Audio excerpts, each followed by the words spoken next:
Welcome back to the party, everybody. This is Morty, and I am your host, Lutch, aka the Indian Jesus, here to resurrect the second coming of common sense. Everybody hit that like and subscribe. You know I would do it for you, and let's party. Welcome, welcome, welcome. Welcome. I am sure that you guys saw Tim Pool's very bad take on Karmelo Anthony earlier this week or last week or whenever it was. So he's brought some people in to set him straight, and I think they did so. It's a difficult case to talk about because it so easily goes into the politicization of it. But they've got a lawyer, they've got all that stuff, and we are going to try to get to the bottom of it. Shout out to Ty Cobb. Welcome.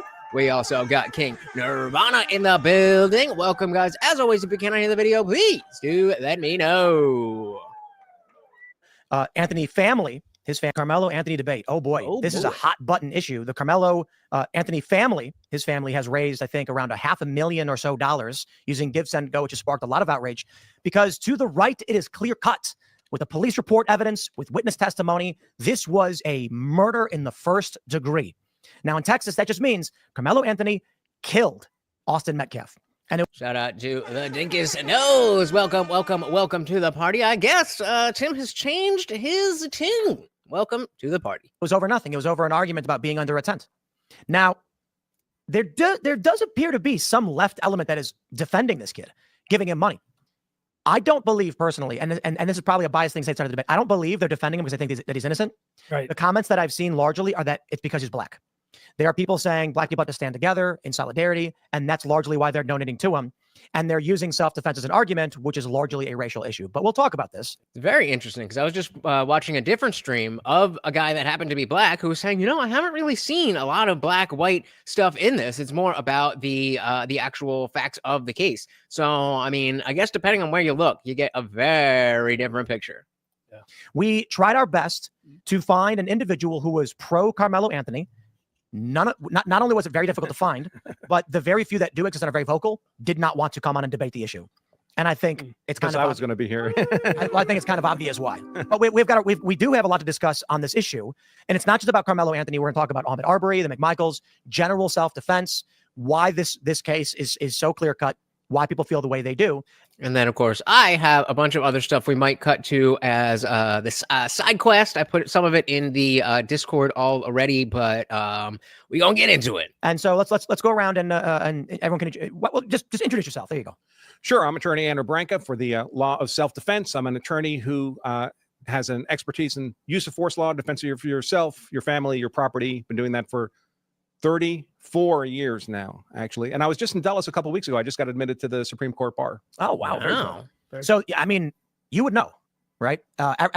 He would know. So not just the bar, the Supreme Court bar, the highest bar in the land. I was trying to think of a joke about my local pub, but it didn't come to me. But shout out to Arrow, starting us off hot on the Swole Goal with the $5 make you holler. And, of course, every donation comes with a treat for Morty. Thank you so very much. And of course, that makes you the new sponsor of the stream. Thank you so very much, Morty. Snacks indeed. I re-up. So we got plenty. And of course, that is 1 out of 10 on the Swole Goal. 9 more, and you get to see me on the floor. Bulk me up, guys. Supreme Court bar. Oh, wow. Very cool. So, yeah, I mean, you would know. Right. Every comment I hear on this, there are some people on the right that are very extreme on the circumstances. And there are people who are still like, it was murder, but you guys are crazy. And I see everybody referring to your reporting and your work on this as you wrote the book on self-defense. Quite literally. Yeah. So, sir, who are you? I'm Rich. Hi. I'm a detective for the City of Buffalo Special Victims Unit. I'm also a YouTuber. Go by AngryCops. And I give my point of view on military and police related incidents that happen in the zeitgeist of, every day-to-day stuff. And you're actively a detective. I am currently a special victims unit detective in the City of Buffalo. And they let you do podcasts and YouTube videos? I almost got fired a couple of times. Yeah, if it wasn't a passion, I probably would have stopped and I'd be just a normal guy working the beat. We got a lot to talk about with you because rarely, with all the reporting I've done, cops don't talk because they're not supposed to. But to get the actual perspective of someone who's currently doing the work is going to be invaluable. And then Give, Send, Go is here. Yeah, Jacob Wells, co-founder of GiveSendGo.com, 10-year anniversary this year. And we are right in the crosshairs of this campaign. For sure. And that brings us to our running poll. Should Give, Send, Go, which if you're not familiar is just like GoFundMe, should they allow the Karmelo Defense Fund to raise money? So a big issue with GoFundMe was specifically with Kyle Rittenhouse. They were saying, no, you're not allowed to raise money for this. And so Give, Send, Go came along and we're like, you can raise money for anything. And of course, a lot of people on the right were like, oh, hell yeah, you know, this is for freedom. But now a lot of people are saying like, whoa, wait a minute. This Karmelo Anthony guy is a murderer. You can't let him do that. And, you know, it's a little bit hypocritical, just like the wokies. Shout out to Zippy DSM Lee in the building. We also got Morty coming to join the show. Shout out to you, said, given how GoFundMe injects politics in everything, best not to have another service lost in politics. Bingo. I completely agree with you.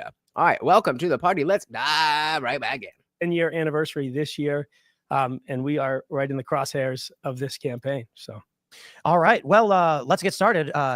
We'll start with Andrew Branca Esquire. What happened, and why is this murder? Well, dude stabbed dude. Just that simple. Guys, if you could do me a huge favor and hit that like button, I would be so grateful. Thank you very, very much. Based on the evidence we have so far, of course, new evidence can arise and new evidence can change the legal analysis. But I see a lot of vulnerabilities on this claim of self-defense, on the facts and evidence, most of which are coming from, of course, the police report. I guess we'll be stepping through that probably. We have it. Yeah, we have another. I mean, we can bounce through it as you talk about your thoughts on the matter. Yeah, I think to the extent we agree with what's in there, I don't think we need to go to the document unless you want to. But I do think the important things to consider for people who maybe have only heard of this in passing is that there are two versions of the events in question. One is that so we can glean some information based on this. It was either about a thunderstorm or was raining. The tent in question, it's important to clarify, it's a pop-up gazebo, not an enclosed space. The two versions of the events in the police report are that they're relatively similar. This is, I believe, Officer Wetzel.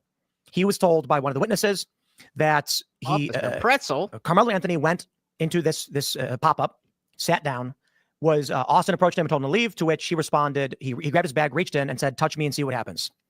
They then say that Austin proceeded to touch Anthony, and then Anthony told Austin to punch him and see what happens. A short time later, Austin grabbed Anthony to tell him to move. Anthony pulled out what redacted recalled as a black knife and stabbed Austin once in the chest and ran away. Austin began grabbing his chest and telling everyone to get help. Redacted advised he did not know Anthony's name, but stated another Memorial Track member who goes by the initials E and P was friends with Anthony and could identify Anthony. Redacted described Anthony as a black male, skinny with possibly a goatee, short puffy hair, wearing Centennial High School clothing, and that concluded his contact. Another officer, I don't know how much detail we need to go in on the second one because it's relatively similar, but the second witness account was that Karmelo Anthony was actually pacing back and forth beneath the tent. So that's an important addition to the claim because it implies duty to flee. Ability to flee. I think it implies he had the ability to flee at any moment. Yep. So the argument that there was a threat of death upon him was that if he's pacing back and forth, according to one of the witnesses, he could have paced well out of the way of any harm. But that's in this. Even without that, of course, the challenge to him was leave. So he was being given the opportunity to leave. That's the second account. The second account doesn't mention the punch me and see what happens, just the touch me and see what happens, and it added that he was pacing back and forth. So, what would give us what you need in Texas for something to be self-defense? So before it goes into that, clearly we already have conflicting statements, and there's a whole list of people who you just saw. Their names were redacted, so we don't know exactly what they said, what their connection is, and all of that. It is very, very early on. And so I would caution everybody not to be like, oh, I know where this is going to go. Personally, one of the biggest red pilling moments of my entire journey, my adulthood, was the Kyle Rittenhouse trial. Because when the event happened, I still was very far away from the left, but I certainly wasn't bought in to the right. And I was following a lot of the media with that. And it wasn't until I actually saw the trial and I watched that start to finish to realize how much lies there actually were out there. And I mean, to this day, people still believe that Kyle Rittenhouse killed black people. So it's very important to, want to have an opinion on these things, but also understand that opinion is premature. You need to have a reasonable perception that you're facing an imminent, unlawful threat of deadly force harm, and you need not to have provoked that conflict. But interestingly, too, Texas doesn't require you to flee at all. Well, there's a catch there. So Texas is a stand your ground state. In fact, it's what I call a hard stand your ground state. If you qualify for stand your ground, the jury's not even allowed to consider the possibility that you could have retreated in evaluating whether your self-defense was reasonable. But you can't be the instigator. But if you can be characterized as the provoker, if you provoke the confrontation, you reacquire. You don't qualify for stand your ground as a provoker, and you reacquire a legal duty to retreat. So to the extent the prosecution can argue that Karmelo Anthony provoked this confrontation with his touch me, see what happens dialogue, that would lose him stand your ground, and he would have a legal duty to retreat. So what do you guys think? You think he provoked it? Yeah. That's how I hear those words. Yeah. You're more of the, you've got a neutral fundraising platform. Yes. You're not trying to be involved, but I'm curious your thoughts on this case. So let me just throw some information first. And so, it sounds like from the reports that we have that clearly he went in to the wrong tent and he was just told to leave and he didn't want to leave and he created an issue out of it. That doesn't necessarily make sense why someone in general would want to do that. But it also isn't out of the realm of sometimes people do crazy shit like this. Give and Go allows people to raise money for legal defense, right? Regardless of the presumption of guilt or innocence or otherwise. And you've gotten a lot of heat from people for allowing them to run a fundraiser, but you've also allowed many, many others. I believe Luigi Mangione has a fundraiser. He does. And like you said, many, many, many others. Like I could go through a laundry list of people that the right would potentially consider heroes. The Kyle Rittenhouses, the Daniel Pennies. I mean, Daniel Penny situation, I don't think the guy, he verbally said some stuff, but I don't think he had even punched or struck anybody, Jordan Neely, before Daniel Penny intervened in that situation. So, which is going to be another aspect of the fact that Austin was the first one to make contact. But yeah, exactly what Zippy was saying before. I agree with 60% of you guys that they definitely should allow it because it should be neutral. Not everything in our society should be politicized, and everything that is seems to be made worse. So raising money is not a strictly political thing, and they kind of address this. But I do think that everybody should be able to get the best defense that they can. If you did it, then it don't really matter if the state's going to come down on you. But it's clear that this justice system that we have is based on money, and more money you have, the better coverage you're going to get. We've allowed campaigns across the board. We believe in that presumption of innocence. With this case, obviously you can see what you can see, but the problem is there's so much that we don't know. I mean, you can try to adjudicate these things and talk about the facts that we know, but I believe that there is so much that we still don't know. And it makes it very... Shout out again to Arrow. Thank you. Which is why we take the principled stance that we take. I'm going to say this, and I'm going to say it as shockingly and offensive to everybody as I can, as fast as I can. Then I'm going to pause for 5 seconds, and then you're all going to agree with me. I'm talking to the audience. So let me offend you first. Karmelo Anthony will be acquitted. He will be found not guilty. What? Okay, is everybody sufficient language? Because far left writers are going to threaten the jurors, and the jurors are going to bend the knee, not because he's actually innocent. That's what I think is going to happen. I think it's going to be like the Arbery case. I think it's going to be like the Floyd case with Chauvin, where they're going to imprison, the jury is going to side with whatever the left is, and the writers will not be imprisoned or face justice. And Ty, the sad thing is it could have started and ended there. It could have started and ended there. We've all been in high school territorial pissings, but most of them didn't end with somebody dying. I personally think, and this is why one of the reasons why we allow campaigns for things like this is so that somebody in a situation, Karmelo in this scenario, can have the best defense, and it actually removes some of the vitriol on the left in this case from being able to say he was unjustly given. He wasn't given afforded the same defense situation that these other ones. It actually another opportunity to inject racism into everything. Oh, he didn't get to raise extra money, therefore the system is racist. Can't say that. Removes that or decreases the likelihood of that, because they're going to have to sit back at the end of whatever comes out here, and they're going to say, you know what? He raised $500,000. He actually was able to hire a private attorney and get a great defense. Well. And that's to me, a calming effect. It's another reason why we allow these types of campaigns. And by the way, that would be a completely legitimate take. So from my perspective, I think anybody should be able to raise as much money as they possibly can for their legal defense, because the money matters. We'd all like to think we live in a world where how many resources you can bring to the legal fight doesn't affect the kind of justice you get. But I guarantee you it does. A $200,000 legal defense is a lot different than a $20,000 legal defense. And if the left or whoever's on Karmelo Anthony's side politically were to say, hey, he got defunded, that's why he got convicted, there's merit to that argument. Yes. And I'd rather not give that any weight. Yes. And however, whether he's guilty or not, I don't want race playing any more of a role in this than it needs to. What has his family been doing as of late? Now, they say they don't have access to the funds, but they moved into a bigger house in a gated community, got security, and bought reportedly an Escalade. So Didn't they move into their house like 6 months ago or like 8 months ago before the murder even happened, though? is that true? I don't know. I'm almost certain it I was saw numerous reports saying summer of 2024. my understanding is that they had told the judge the reason they couldn't afford the $1 million bail was that they didn't have access to the funds, and they were going to use it to secure new housing and security. And then the judge lowered the bail down by 75%. Yeah, so part of that, I think there's partial truths. This is the problem, is that partial truths just run wild. I think 75%. What we saw was that they were already renting a $900,000 square foot home. They lived in that type of home already. As a result of this situation, guys, come on, can we get 3 likes? There's 7 of you here, and there's 1 like on the video. What are we doing? Please, come on. They found another one within a gated community to rent as well, so that they could have some security for their family. The Cadillac that was, supposed to have been bought recently wasn't. It's a couple of years old. It was bought in 2023. So a lot of these things are mixed up in the media. New York Post. Yeah, New York Post. Yeah. I believe The Sun. I believe Thank Independent. you. All reported this. Oh, they did. And most of it's been already fact-checked and debunked. It was unreliable sources. And it was a neighbor that said, well, they got and 2 people left. I would rather you leave if you're not going to engage in what we're doing here. I'm not asking for, much. I'm asking for engagement in the conversation and click a few buttons.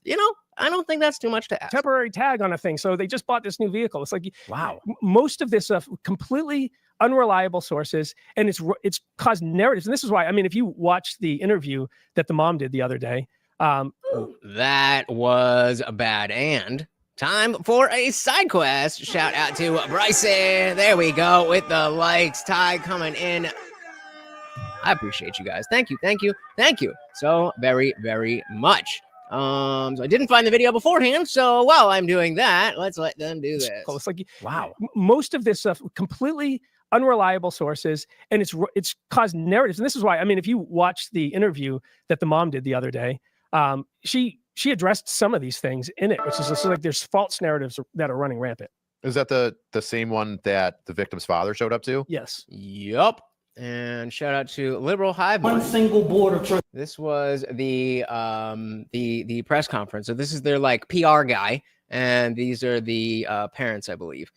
This might be a stepdad. I'm not exactly sure, but this is what they are. Genius defense. It wasn't his fault. It was the weather's fault. I'm trying to find how many of y'all have asked the superintendent or one single board of trustee, why didn't you cancel or postpone with weather in that magnitude? What?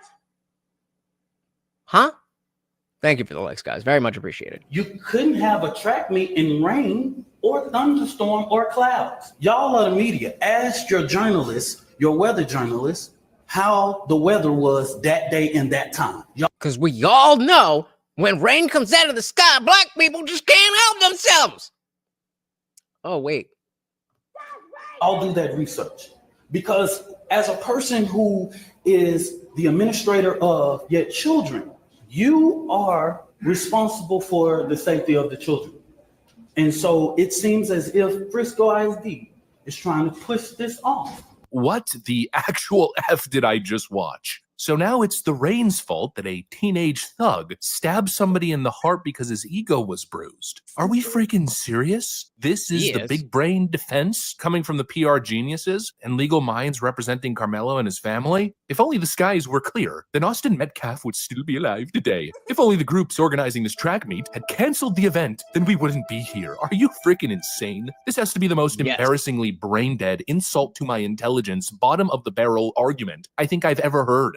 And you would be justified and be like, oh, this is an insult to my intelligence. But the fact is, they're not aiming after people like you or me. They're aiming after the people who will absolutely buy up this slop. I mean, what's next? We're going to be blaming tent manufacturers for not making big enough tents that can encompass the entire range of the bleachers? Are we going to start having the conversation of tent inequality, equal tent justice? What's next? It wasn't his fault. There should have been a no stabbing warning labeled on each tent. Holy frickin' moly. It's the dumbest thing I've ever heard. And honestly, if this is your public defense strategy, you've already lost. And really, the more I'm subjected to this absolute idiotic nonsense, the more and more I'm convinced that the footage that was filmed on that day that's in the possession of police officers and the courts, the more I'm starting to believe that there's no way it shows anything but clear guilt of the stabbing suspect. No, because it'd be like, show the video, show the video, show the video.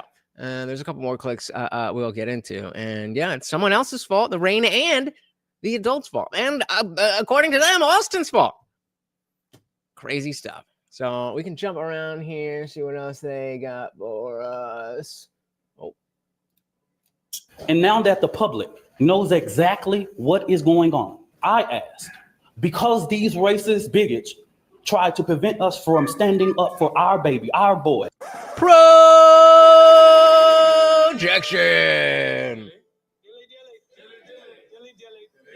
Who you calling racist? Talking about, if you watched the whole thing, I don't know if there's any clips of him here. He keeps saying, I thought I was getting the name wrong. I thought I was getting Austin Metcalf. I thought I was getting his name wrong because this guy kept saying like Medclap or something like that. I'm like, am I saying it wrong? Or is he saying it wrong? He called him the Medclap boy. The boy. Shout out to TV Viewerski. Welcome to the party. There you go. It was climate change. It's not just the rain, guys. The rain is weather. Okay? It's bigger than weather. It's about climate. Good one. Welcome to the party. We also got Richard Hardy. Welcome. Said Austin Metcalf's father asked people not to make this about race. Clearly, he wasn't talking to the right people, was he? Well, I mean, it depends because I started this off saying that I was watching another black person streaming about this and saying that they hadn't seen a lot of making it about race and more so making it about the incident. But clearly, there's people who are always going to do that. So I think we can take solace in the fact that it's not everybody is just going, oh, the black boy, oh, the white boy. There are people like that, but there's always going to be people like that. So I don't know, but welcome to the party. That one is a strong projection. Is that saying we need another drink? I'll take another drink. You ain't gotta ask me twice. Just avoid the clap. Shout out to Jimmy Dugan. Dinkus said it's nasty. Can you imagine standing up there saying all this crap with a boy dead? No, but unfortunately, I don't have to imagine it because I'm seeing it right in front of my face.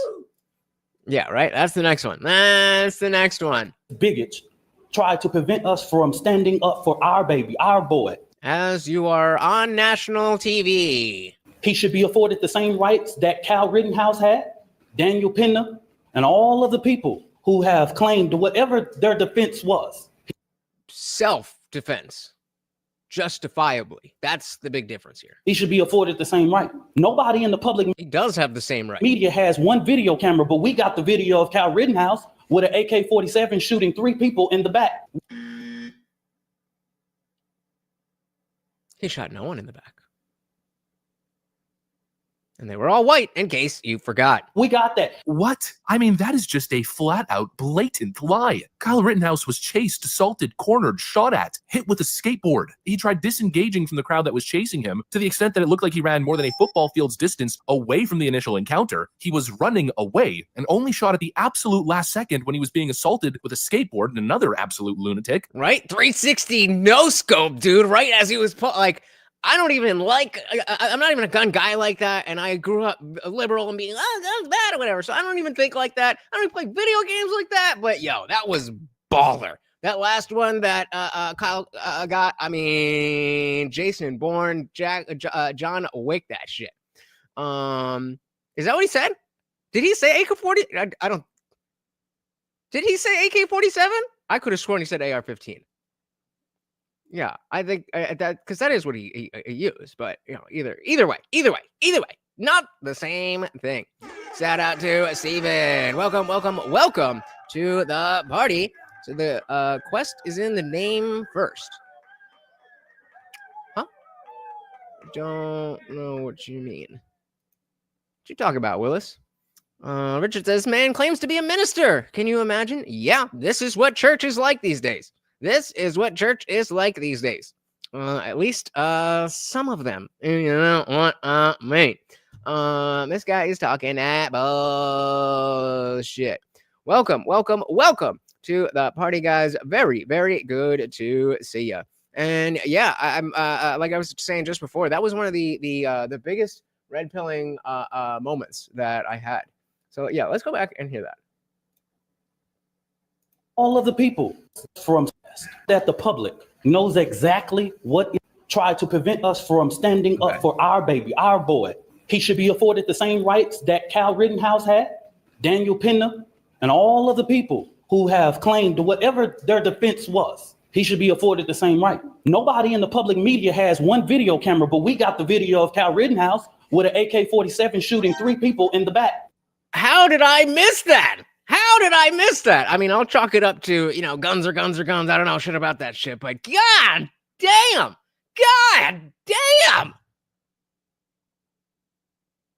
I am speechless. That is egregious.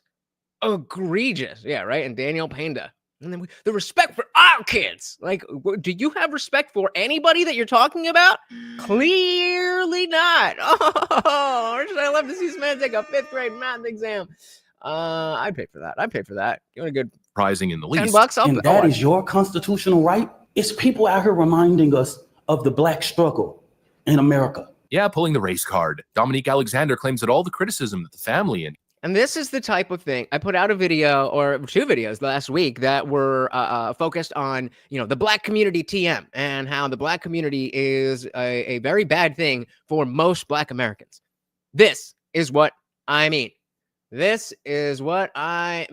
right, let's see what else we got before we hop back in. respectful. That's according to Dominique Alexander. And all I'm going to say, so it don't be asked later. And that's this guy, Dominique Alexander. Is that was disrespectful and just shows you. Oh, so he's talking about Metcalf's apparently, Austin Metcalf's father actually showed up at this press conference, and apparently his mere presence there was disrespectful. That's according to Dominique Alexander. And all I'm going to say, so it don't be asked later, is that was disrespectful and just shows you all the character who was not invited. He knows that is inappropriate to be near this family. I thought we just had the biggest projection ever on this channel, but we've just had the biggest projection.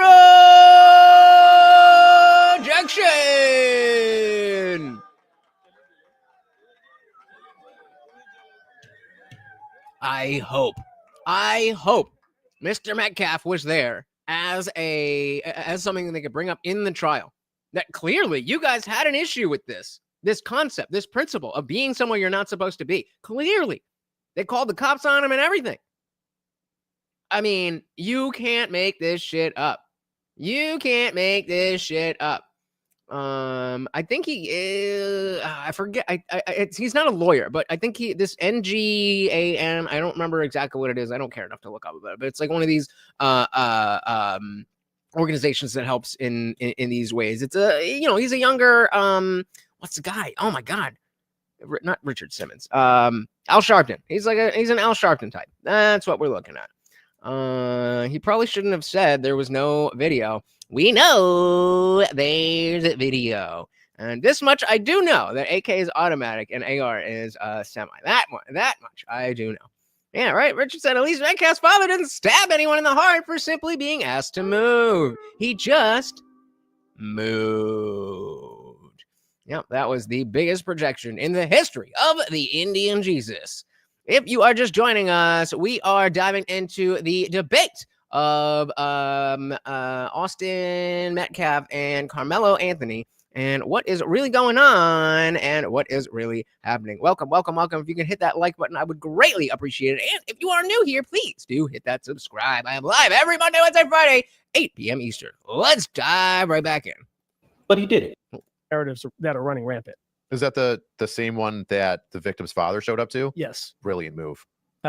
Brilliant. And that's what I'm saying, that I hope it was a calculated thing. Like, see, juxtaposition. Shout out to Zippy, DSM Lee. Thank you so very much for the $5. Make you holla. Said it's all about escalation. A fist fight, sure. A fist fight, sure. The stabbing, and given the family's wealth, it's pure affluenza. We can't punish him. God damn it. I always do this. I always run over the goddamn wire. Yeah. I get it? Got it. All right. Sorry. Smooth like butter. All right. Okay. Take two. Zippy said it's all about escalation. The fist fight, sure. The stabbing, and given the family's wealth, it's pure affluenza. I forgot about that. That's a wild thing that they got away with that. Oh no, we need the rumble rants. Yeah, not quite. There's, I don't know. There's something in my brain where synapses they crossed and something happened there. But thank you so very, very much. And a shout out to Darshan. Welcome to the party. That's what I was watching before, who, interestingly enough, said that he didn't see a lot of black-white stuff on this, and talking about the just the facts of the case. Again, a lot of other people seem to disagree with that, but it is good to see that not everybody is infected with the race card. Welcome to the party. Is that the same one that the victim's father showed up to? Yes. Brilliant move. That's crazy. He showed up. It was absolutely brilliant. I think it kind of shows the circumstance of, people coming after the family and saying, like, well, he had no duty to retreat. He could have sat there the entire time. This guy was getting accosted because he sat underneath a tent. Oh, dad shows up to a place that seems like it's open to the public. Then now it's inappropriate for him to be somewhere where he has the legal right to be. Oh my God, the juxtaposition. It's crazy. It's almost like dad did that on purpose and was brilliantly done. Let's clarify. There are a lot of things that I've seen online where people are so adamant to adjudicate this case before we've gone to trial. Right. That they have said things that are incorrect as it pertains to self-defense.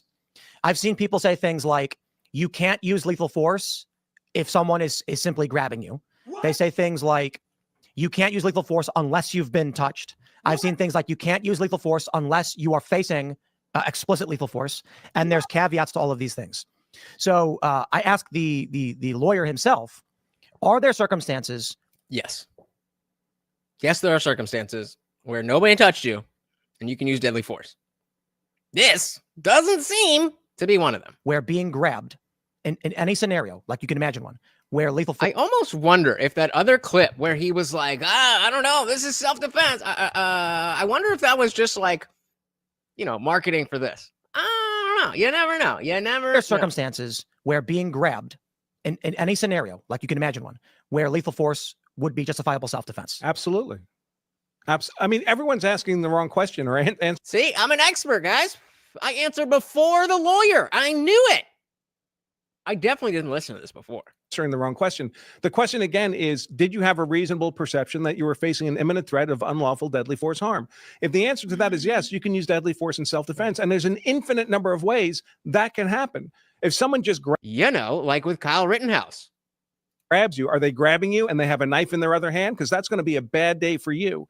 Are they grabbing you and they're 200 pounds heavier than you? Bad day for you. That could well be a deadly force threat. What if they grab you? Especially if you're tiny like me. Shout out to M169. Welcome to the party. Let us all know we are in for a good episode. I also did listen to this in the car, but you guys know I'm driving and I'm listening at 2.4 times speed, so I can't catch everything. I'm getting the highlights, but now we are diving in, digging in. Welcome to the party. Always a pleasure to see ya.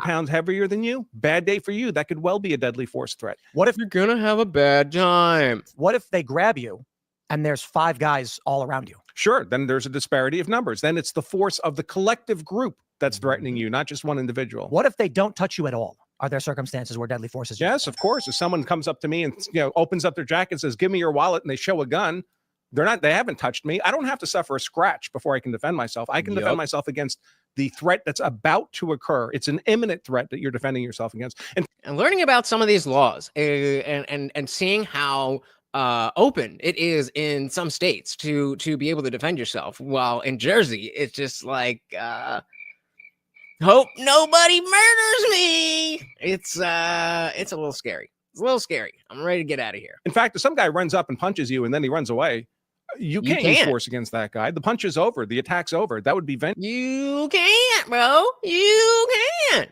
Zippy said the trick here, you need to show effort in de-escalation, or the circumstances need to prove overwhelming. The courts are going to have a time with this. This kid is cooked.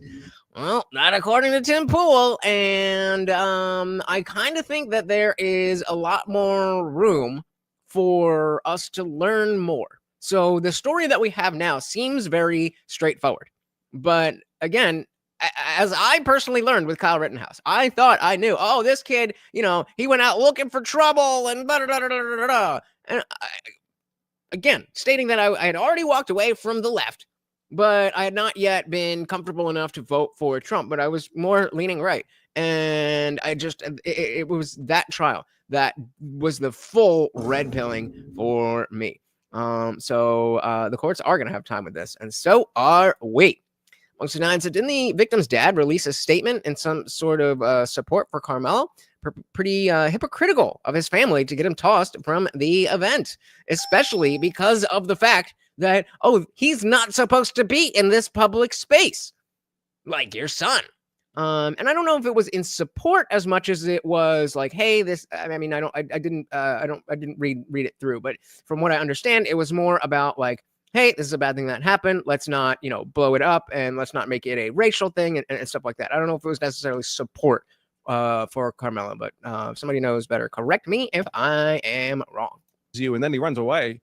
You can't use force against that guy. The punch is over. The attack's over. That would be vengeance after that. What if he stabs you and runs away? Same thing? Same thing.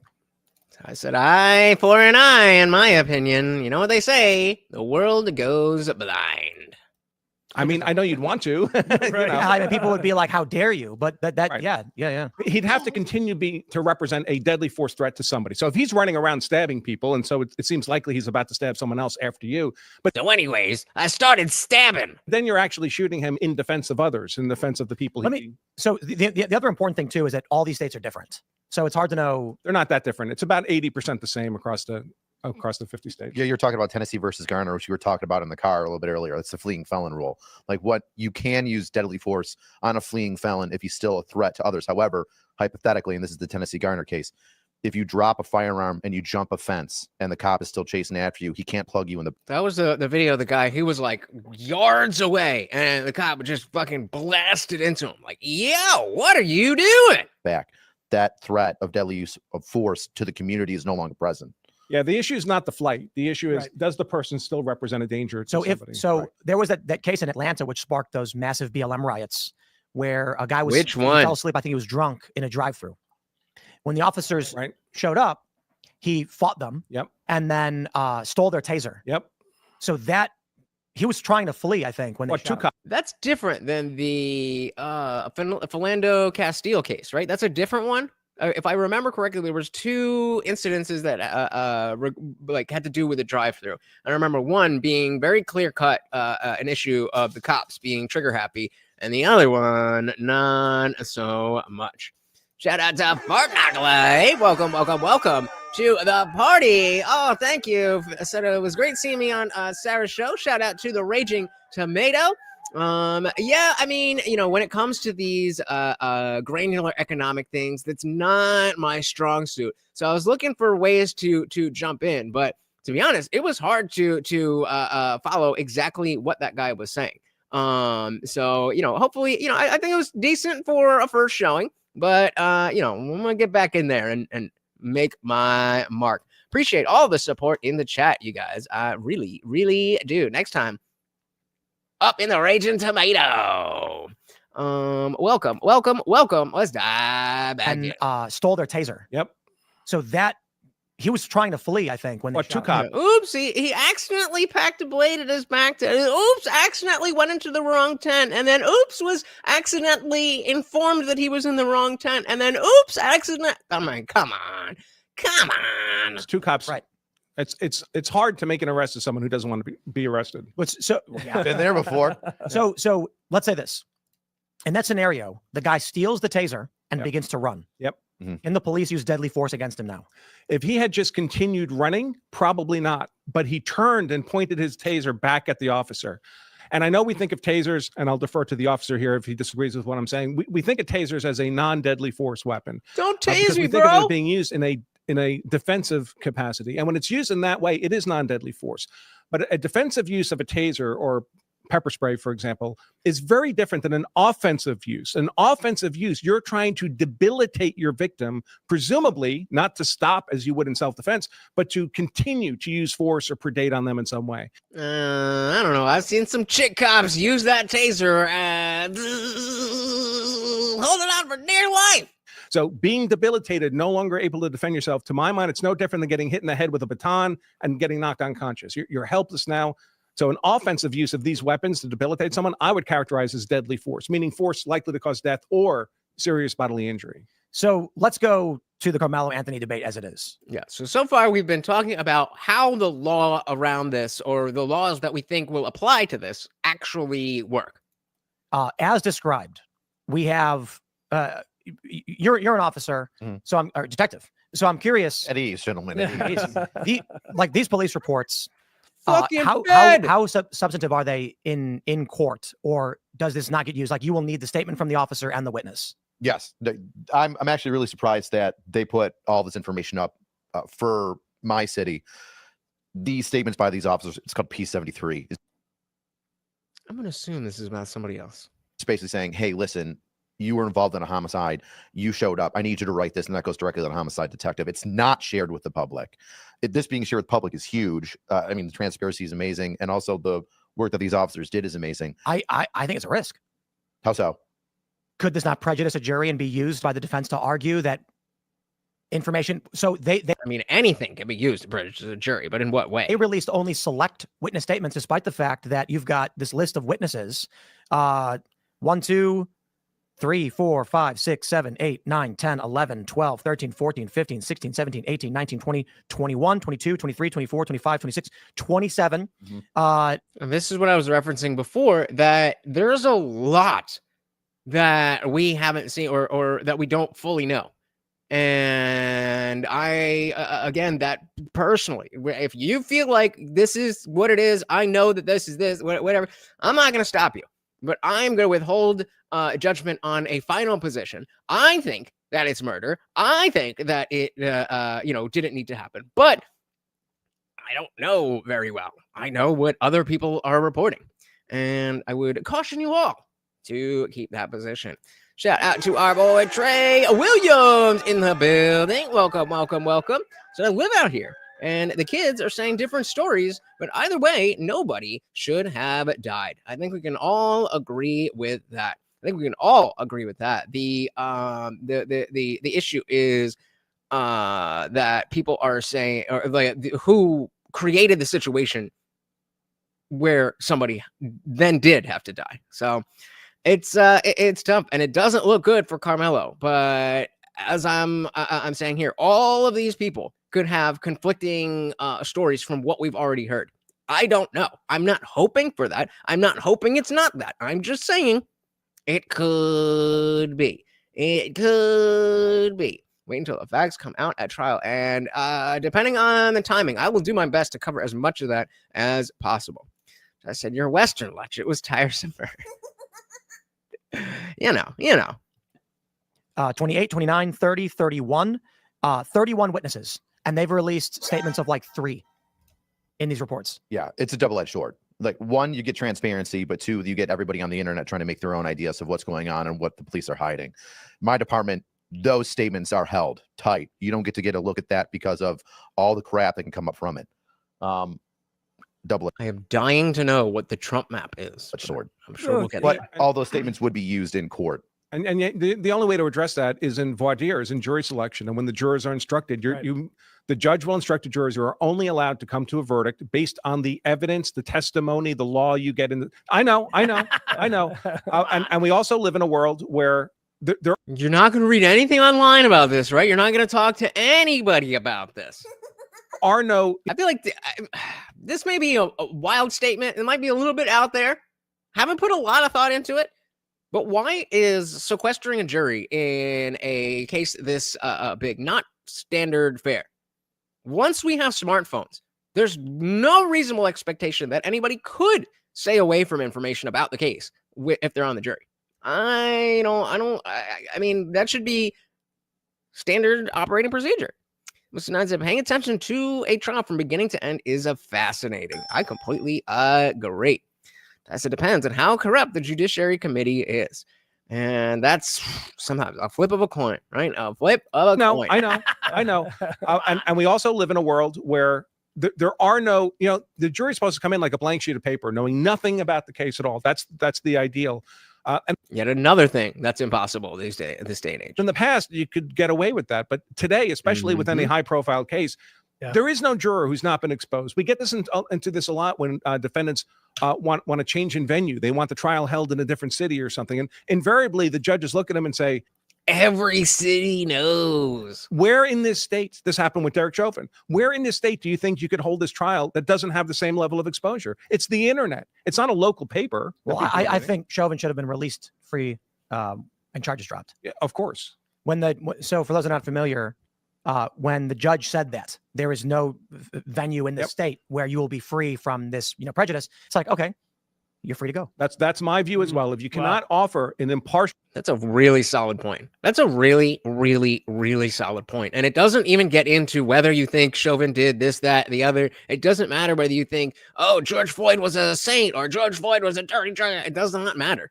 Because everybody, exactly as we're saying here, as people who mostly here are politically leaning right, if not at least centrist, we're all saying that we want Karmelo Anthony to be able to defend himself. We want to know the truth. We are not looking to, just go after somebody because it fits a narrative or anything like that.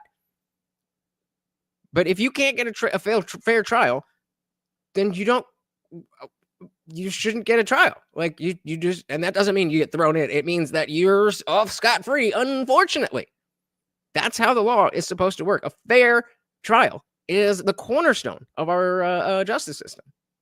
Impartial jury to someone entitled to an impartial jury, under my view as well, if you cannot offer an impartial jury to someone entitled to an impartial jury under the Constitution, you cannot justly try that person. Right. The answer is not to try them unjustly. Right. The answer is you can't try them. Exactly. It's that. There you go. Let's listen to that again. Try that person. Right. The answer is not to try them unjustly. The answer is not to try them unjustly. Right. The answer is you can't try them. I don't know. I would be hard pressed to find somebody who could make an argument against that. Because again, it doesn't matter what you think he did or didn't do. Bryce's talking about the political parties. Yep, that's why we want to keep this as small as possible in terms of the speculating. So obviously, I see the irony of me sitting here speculating about this, covering a show where they're speculating about this, but I'm trying to, ease it in there. You know what I mean? Much tonight. So given how jurors can sometimes act, go for a bench trial. Smart move. They, what do they say about anybody, 12 idiots who couldn't get out of jury duty? I think so we can explain it. All right.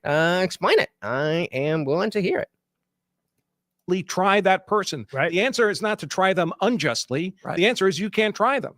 Right, but if fairness is subjective, but if we all subjectively agree that fairness is not possible, then if we all agree that fairness is not possible, then why would we go and try to unjustly try somebody? That don't make no sense. Would it make sense? I already have a general idea of what people are going to say to this, but would it make sense to change venue to a different state? But you can't. I mean, our bro. structure isn't set up that way. If it's a state crime, it has to be tried in that state. The argument being those residents are not your peers. Only those. Well, the jurisdiction, it's the different states have different laws. So if you commit a crime that's illegal in New Jersey and you get it tried in Texas where it's not illegal, then what are we talking about? Thing is said, you see, a lack of community breeds need to follow something, and thus people flock to political parties. Now, it's all seen through the political lens. Bingo. It's almost like we need a moral, secular structure that is already built that people can follow into whatever, so that they don't replace a lack of religion with the state as a religion. So if you guys will afford me 2 seconds here. If you guys are enjoying the show, the party rages on 24/7 over in our Discord. The link is pinned to the top of the chat and is absolutely free to join 24/7. We're in there hanging out, having a great time. And guys, it is absolutely free. However, if you are a member of this channel here on YouTube, you can scroll right below that video and hit that join button. Starts at $2.99. There's a few different tiers, but $2.99 will get you in. It gets you members only live streams here on YouTube, all that other good stuff. But it opens up the full Discord server. So we've got the free chat that is open to anyone. Anybody can join and talk. But as you can see, that is just one of our channels. There's a bunch of different channels here, including our Disciple chat for members only, our Word of the Day watch party, where we're talking about all this stuff. And of course, we have the voice channel here, where we are hanging out at this moment. Shout out to everybody in the Discord server. Say hello and tell them to come and join. Hello, come and join. There you go, guys. Simple as that. See you there. See you there. All right, let's dive back in. Crime and has to be tried in that state. The argument being those residents are not your peers. Only those courts have lawful jurisdiction, have authority to hear that dispute. Indeed. Well, so then my question with this is, I feel like on the internet, the right has largely... Well, this is on the lawyers during jury selection to make sure you get, of the people that are there, the best people that you could possibly get. Made their determination. In fact, I have a poll. Let me see if I can pull this up. Well, again, Zibby's saying juror competency test. This is supposed to be a jury of your peers. So if you can't follow a competency test, I mean, like, obviously, if you can't, like, a psychological competency, but a juror competency test, if the defendant can't follow simple logic, they're not retarded, they just can't follow simple logic very easily, then getting a bunch of jurors that are markedly smarter than them is not the case. And again, it is supposed to be a jury of the peers. So if we have the fact checkers and the experts only as the jurors, how do you think that's gonna work out? So I said, I'm permanently excused from jury duty. You don't want me on your jury. Well, I mean, I don't plan on needing a jury, but if I do, I'm glad that you will not be there. Fartnock Live said there's a great debate taking place right now. Well, we will definitely check that out. I appreciate it. In future, we like to not send people away from the stream if you could, but I appreciate you letting me know. So he said if they cannot follow simple logic, they cannot follow the law. That's not how that works. That's not how that works. If you can't understand the law, if you can't understand logic, that's one thing. But to not be able to follow that which is logical very easily does not mean that you can't follow the law. No. Then every person below a certain IQ would just be able to do whatever they want without any consequences. Like, what are we talking about? Yes, you should. Everybody should. Everybody should. And a great place to start is in the Discord server right after the show. You're not online. You're not in front of a bunch of people. It's just us. Great place to practice. Come on through. Link pinned at the top of the chat. Largely made their determination. In fact, I have a poll. Let me see if I can pull this up. Let me try and... I should have pulled it up earlier. I asked what the penalty should be. Jolly Roger or Jolly Rancher? For Karmelo Anthony. And this is among my followers. So, you know, take that in consideration. With 55,939 votes. I want to do 42.3% said. We're going to do the same thing here. Let's shout out our boy Dylan Soup. Welcome to the party.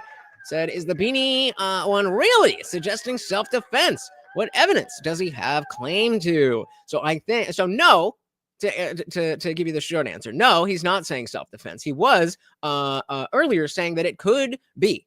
His point, it was a bad point, but the point that he was making was basically, let's hold on before we act like we know everything. We have a little bit of information. The information that we have clearly points to murder, but that's only a little bit of information. Again, it was a stupid take because based on the information, he was still wrong. But that's not, he hasn't stood on that. So, yeah, no. And I mean, I get what you're saying. If somebody can't be, yes, if somebody is psychologically not able to understand the law, then we do have carve-outs for that. But we also, aren't going to necessarily have people like that on a jury because lawyers are gonna be like, no, that guy's retarded. He's not going to understand my argument, so I don't want him on the jury. What?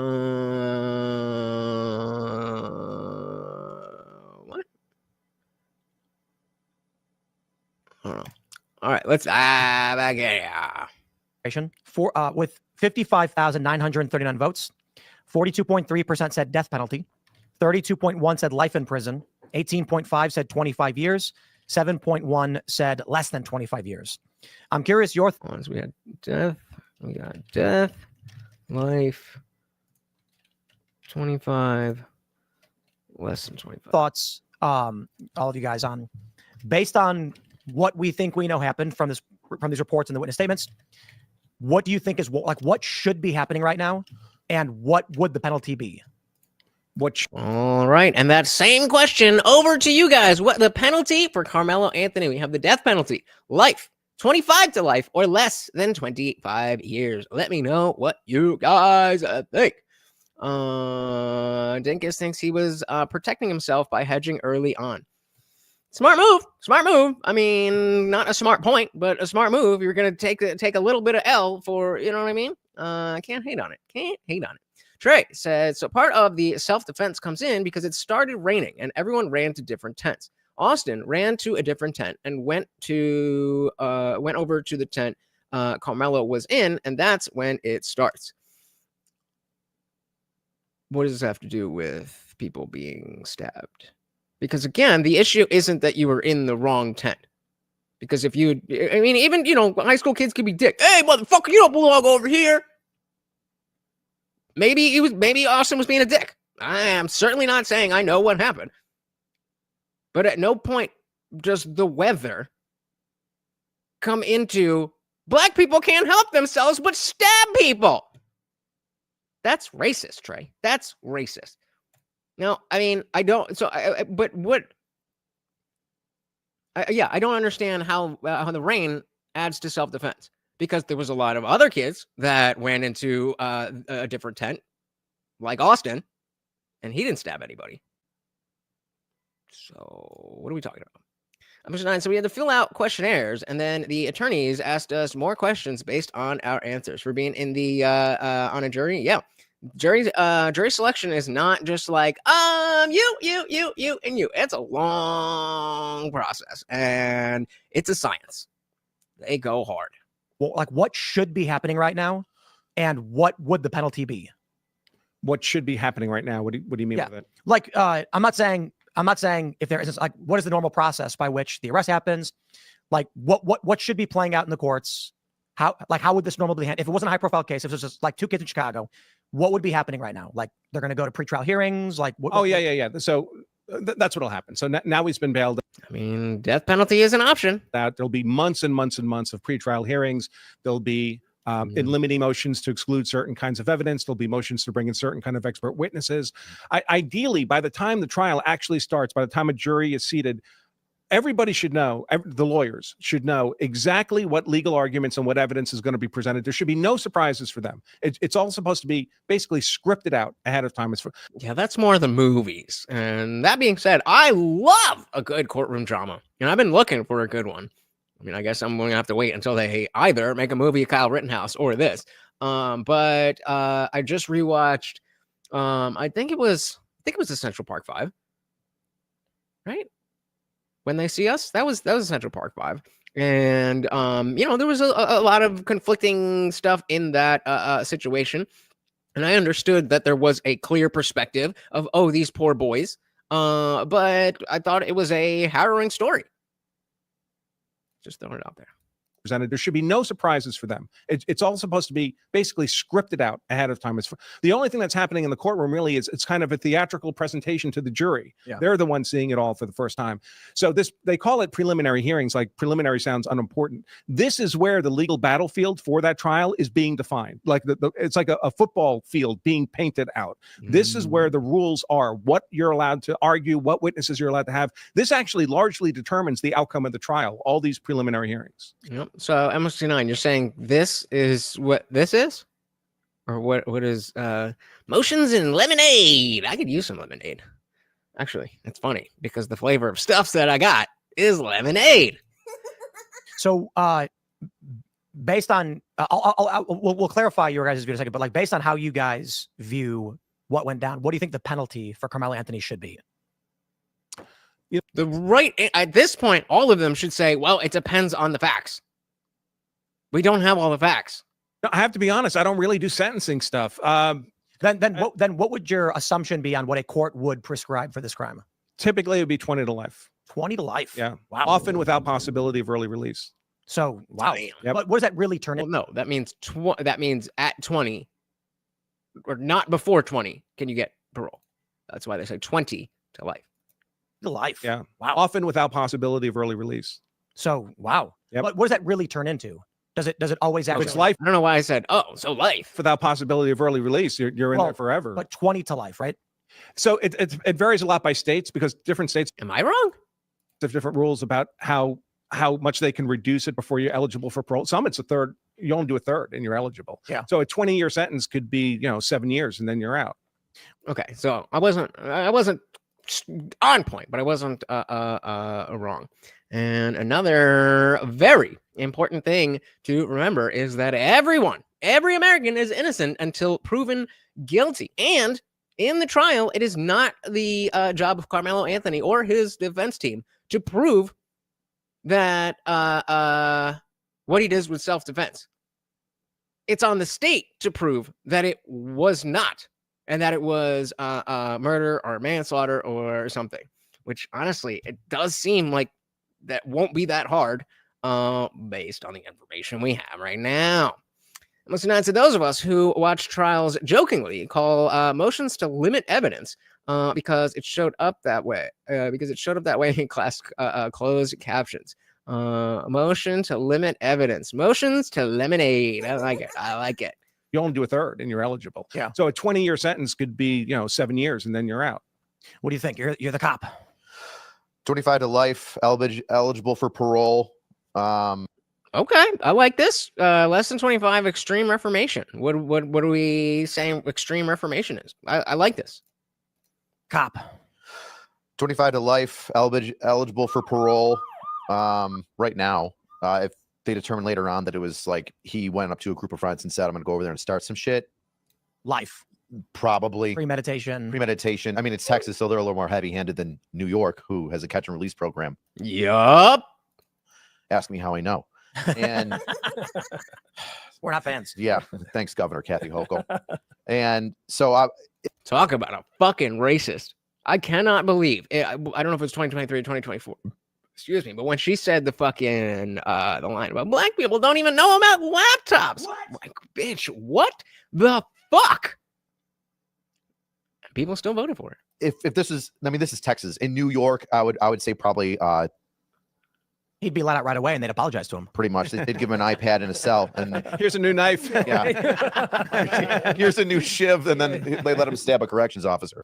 Yeah, I'd say like Standard operating procedure for New York. 20 to life, maybe 20 to 40 years. He'd probably get parole in about 15, and he'd be on the streets on parole for like, I don't know, 15, 20 years until. I think I'm pretty sure they're going to get to talking about this stuff, but yeah, if you're not familiar, the family bought an Escalade. They bought like a $900,000 house in a gated community, steak and lobster, the tears of BLM. Yep. So And that sounds like advice from, because what I've heard is that they moved because of security concerns. Now, this guy said that they moved before the murder. So again, conflicting accounts. But either way, doesn't seem like a smart use of that money. Probably 45. He'd be. Let me see if I can. I'm going to try and find a side quest video from TikTok. What's the best way to do it? I'm going to try it this way. Clean. Absolutely. So how do you guys view this? Like the story, what happened? What do you mean? Like, how would you describe what happened based on what we know? Just like, and why it warrants 20 to 40 or 20 to life? Like, what happened? Like, what do you think happened? Two high school students got into a momentary beef with each other. One grabbed the other one, and the other one stabbed him in the heart. I don't think it's really much more complicated than that. Yeah. Yeah. You think that? I mean, we've all been to high school, right? We've all gotten into fights in high school. Mhm. Well, except none of us got stabbed in the heart.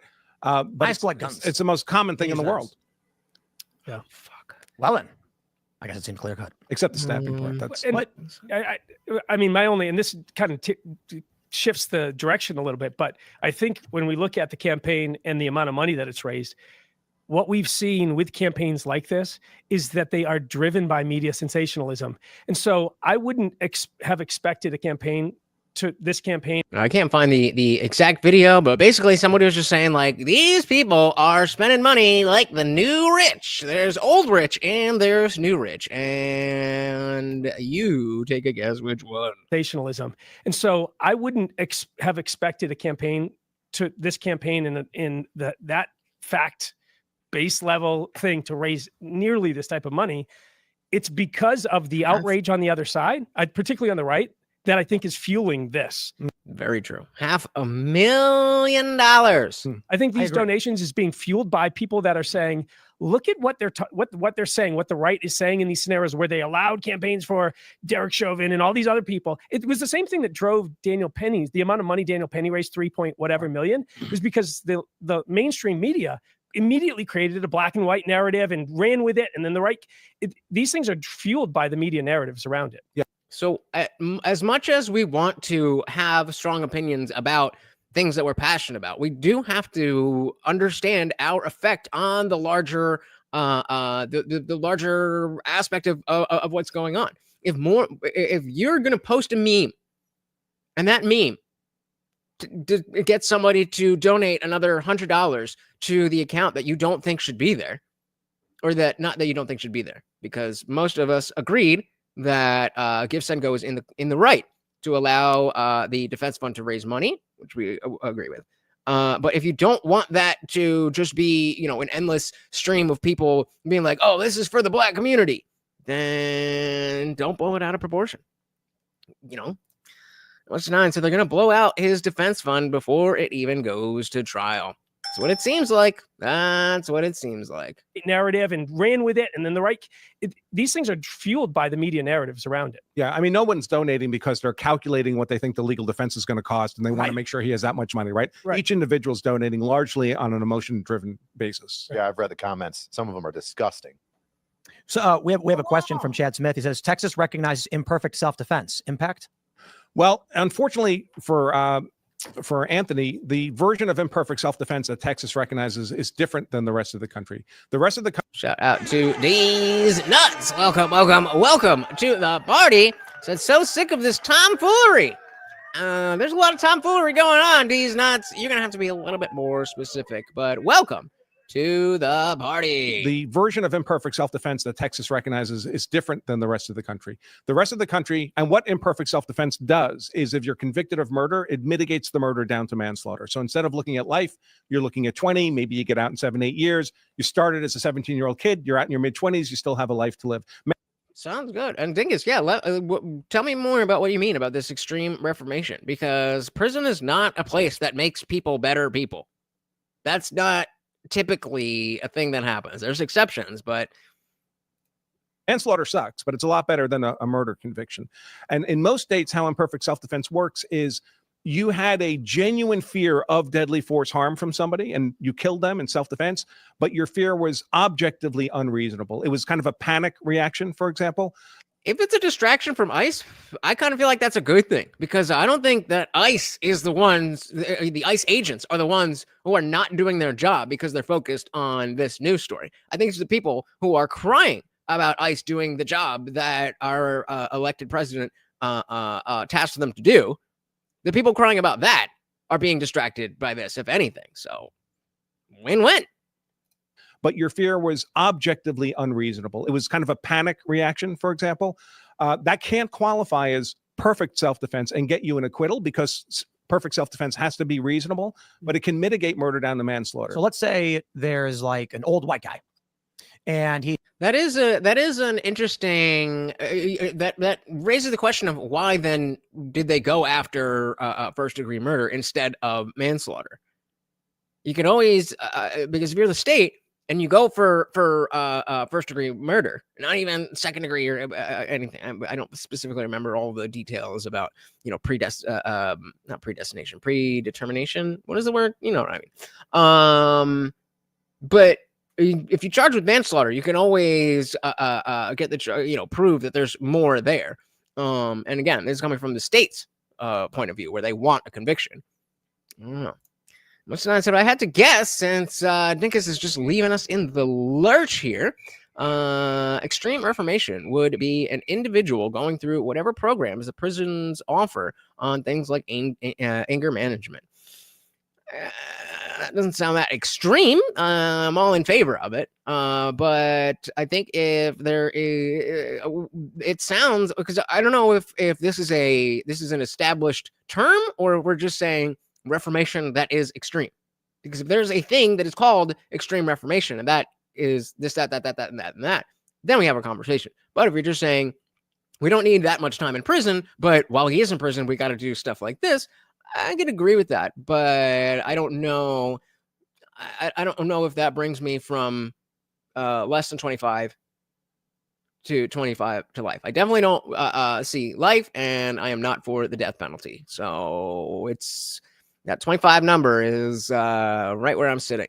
And this extreme reformation, we could say 10 years if what we're talking about actually helps. I don't need people, and as Ty was saying before, they're in jail. We got to pay for it. So if he is in jail less time that we're paying for and comes out a better person, I think that's the ideal situation.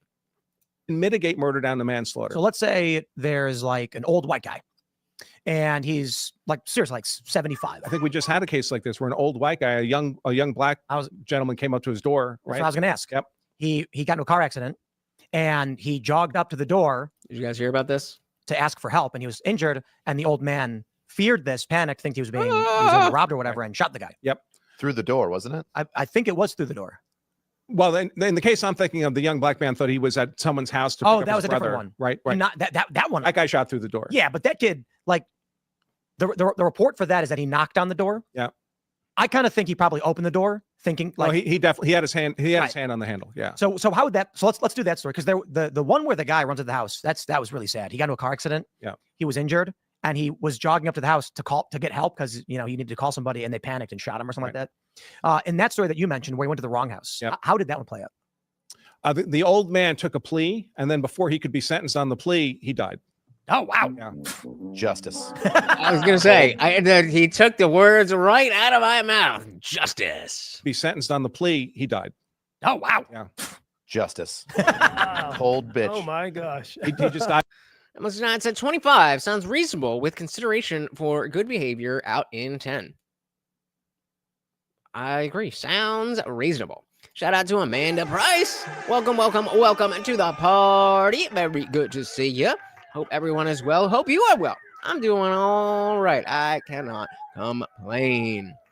D said it's a free-for-all. Amok.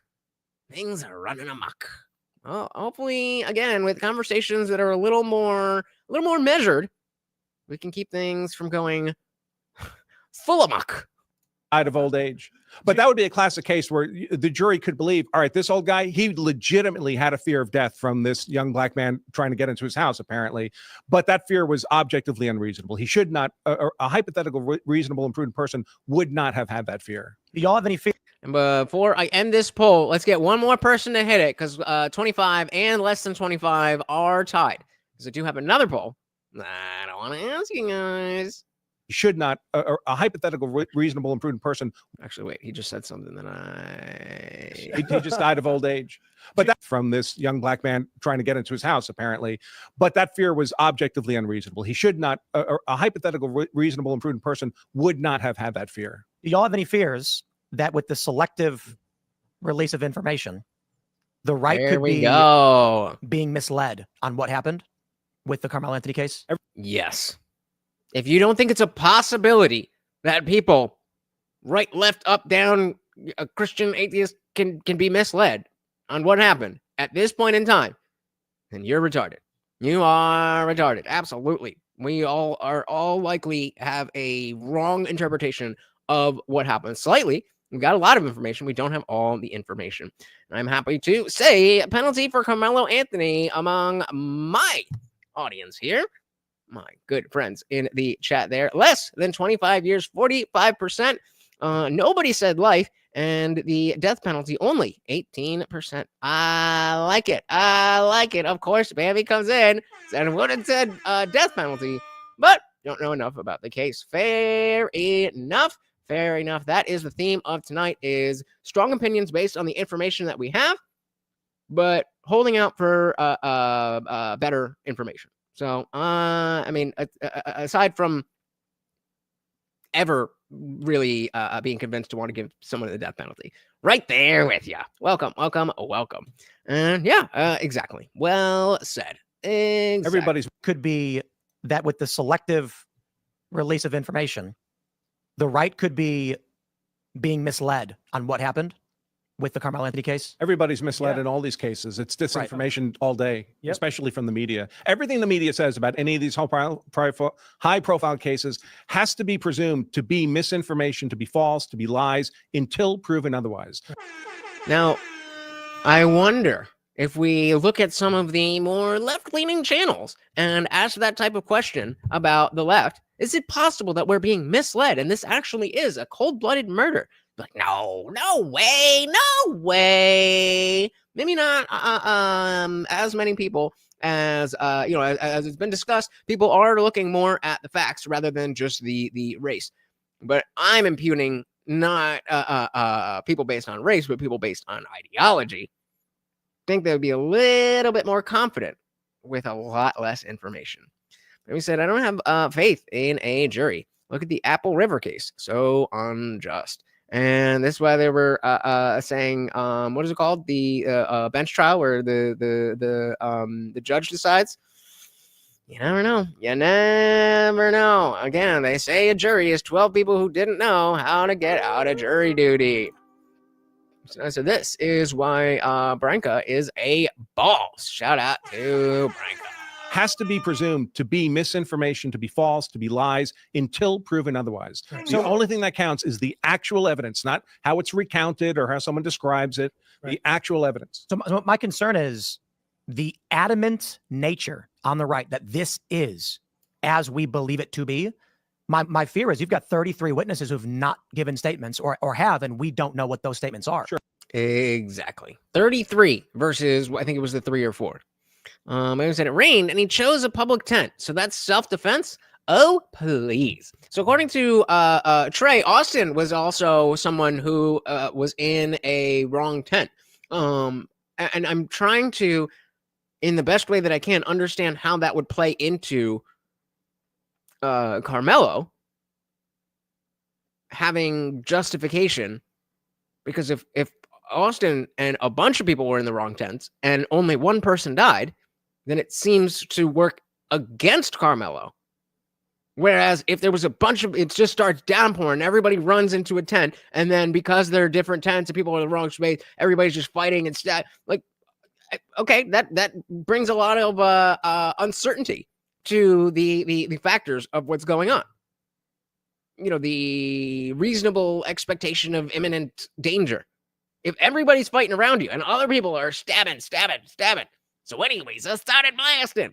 Then that really does change what's going on. But I don't see how the fact that it was raining, I don't see how the fact that Austin Metcalf may have been in the, also been in the wrong tent, I'm just not seeing that. And again, I'm open to it. So if anybody would like to explain, I'm happy to hear it. But at this point in time, it don't make no sense. My fear is you've got 33 witnesses who've not given statements or have, and we don't know what those statements are. Sure. Yep. What if 15 of those tell a completely different story and say that Karmelo tried fleeing?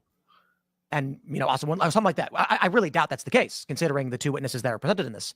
But I do have a concern that the right is assuming that I believe it's two. There's two witnesses that gave versions of the events that are available in this police report out of 35. Right. Listen, there is evidence that could develop that could make this self-defense, or at least look a lot more like self-defense. So if Austin Metcalf greatly outweighed Karmelo Anthony, which could be the case, right? They're reporting. Well, right. So they said if that's where it was closest or whatever, has anyone been in track before? I have not. Amy says I have. It's not that way. You're surrounded by people you don't know, and it's never been a problem. I ran track in school, and that's the starting point, I think, of a lot of people, is that like this isn't some situation where you would be tense and expecting danger.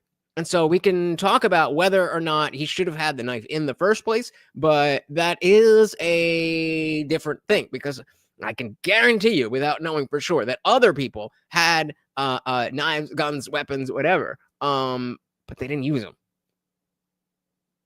And that's what it comes down to. Shout out to Destinova. Welcome. There's a bloody track meet. Imminent danger of pulling a hamstring?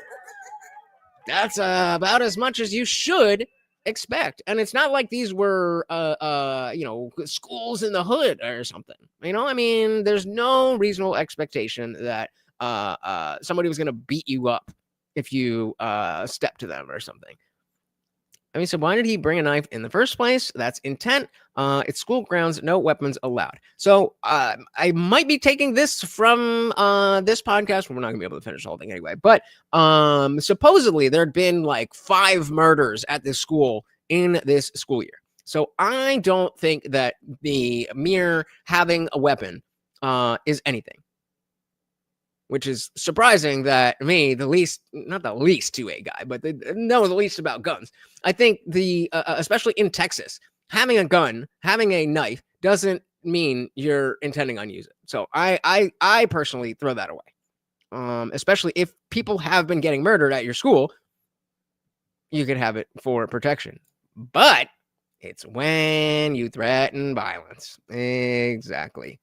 Like I said, like pushing the situation into confrontation was wrong. Bingo. Exactly. And there was absolutely no reason that he couldn't have stepped to Austin, got in a fist fight, would have been suspended and, maybe miss a track meet, and then everybody goes on with their lives. Again, there's reports that Austin was a way bigger dude than Anthony was. But then don't call for touch me and see what happens. Outweighed Karmelo Anthony. Oh, yeah, there we go. This is exactly what they're talking about. A lot more like self-defense. So if Austin Metcalf greatly outweighed Karmelo Anthony, which could be the case, right? I think it is. Right? They're reporting. Well, right. So I'm suspicious of that weight number for Karmelo Anthony because I think it was from an outdated ID, and teenagers grow a lot, over a short period of time. But say there was a real disparity. Because they are saying 5'9", 130. That's slight, but was a track, running track. So size and strength. And Austin Metcalf grabbed him and then said, "I'm going to beat you to death." Well, that's a different scenario then. Then there may be a reasonably perceived imminent threat of deadly force harm, because deadly force harm doesn't just mean force that can kill you. It means force that can cause you serious bodily injury, a maiming type of injury, or broken bone. That would justify the use of deadly defensive force. The trouble is we don't have any evidence like that yet. And Karmelo Anthony himself, he says things to the police and he does not say anything like that. I also don't like, I think they're about to get into was it self-defense? I don't like that either. We'll get there. I'm getting ahead of myself. But Destinova said, I think there was some testosterone-driven envy involved. Are you saying just young boys, or are you saying they were roided up? Either way, very possible. Yet, being on steroids is illegal, but doesn't directly cause you to kill people. Karmelo Anthony himself, he says things to the police and he does not say anything like that. He doesn't say he was in fear for his life. He doesn't recite any facts that would reasonably be perceived as a deadly force threat from Austin Metcalf. I don't like that point being brought up without the. I want to hear that in the context of the testimony of Karmelo Anthony, because I don't know if you've ever been in a situation where things like get surreal, where it's like it's a lot bigger than like, oh shit, I was just here to run track and now, you know what I mean? I don't think we can necessarily take what you say in those moments as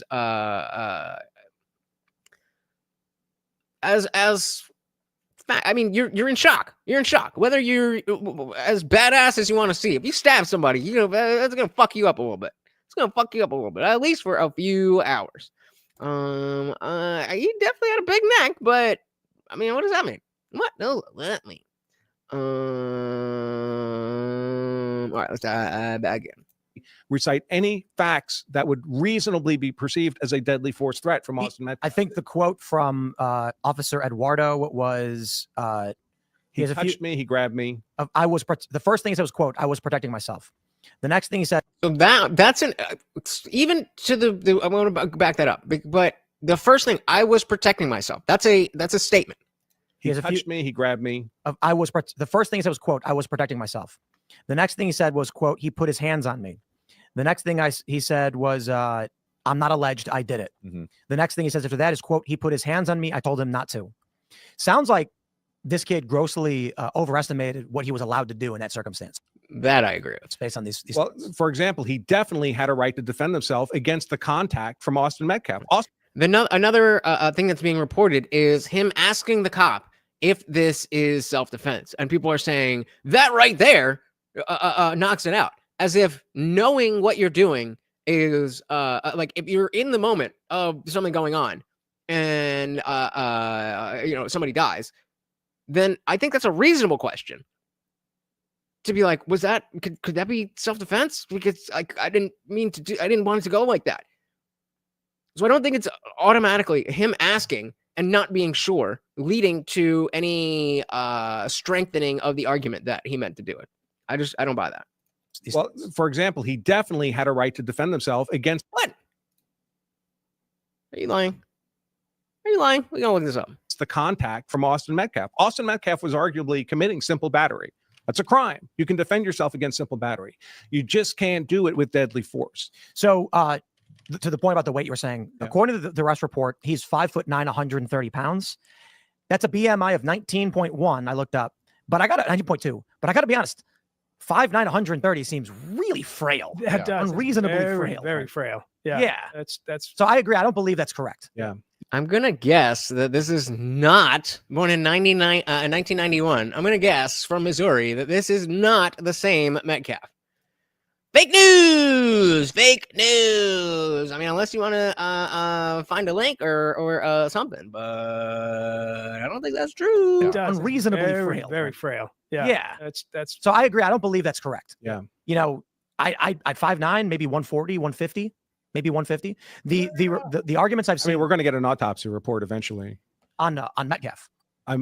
Hey, shout out to Kelly Green. Welcome to the party. So I have a friend with that name. I know. We just looked at him. He's your cousin.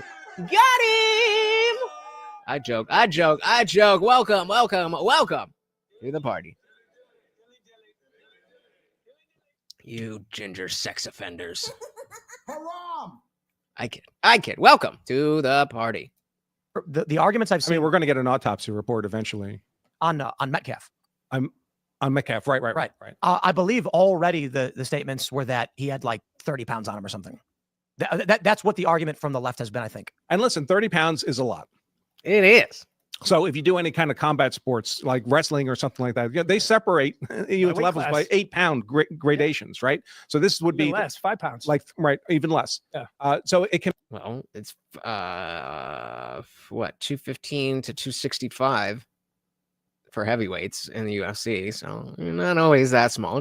But point taken. Make a difference, but we also have to consider what we call the lawyers call the totality of the circumstances. This wasn't a back alley at 3 o'clock in the morning. This was a Like I said, sometimes I think we should go back to Wild West style duels, but with boxing or something. We need that outlet. I would totally be in favor of that being an option for a lot of these types of conflicts. Let's say, like, okay, you can go this way, or you can do a duel. Your choice. Justin Nova said, I didn't think it was true either. I'm stirring shit. Fake news in the building. We got a cop there. He's going to arrest you. the lawyers call the totality of the circumstances. This wasn't a back alley at 3 o'clock in the morning. This was a crowded environment. There's lots of people around. It's hard to believe they're all going to stand there and watch Austin Metcalf beat Karmelo Anthony to death in front of them. I mean, this is not going to end up being a sustained beating.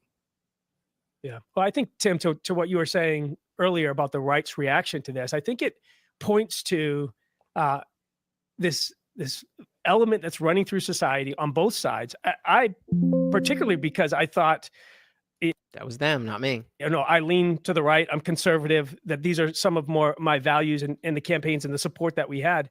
That the right was just as principled as the left. And what we've seen is the moment that the tables turn, all of a sudden, the same principles of free speech, of presumption of innocence that they championed loudly for these other cases, they've thrown out the window. Literally, just like, nope, I don't care about those things. You know, like the wokies do.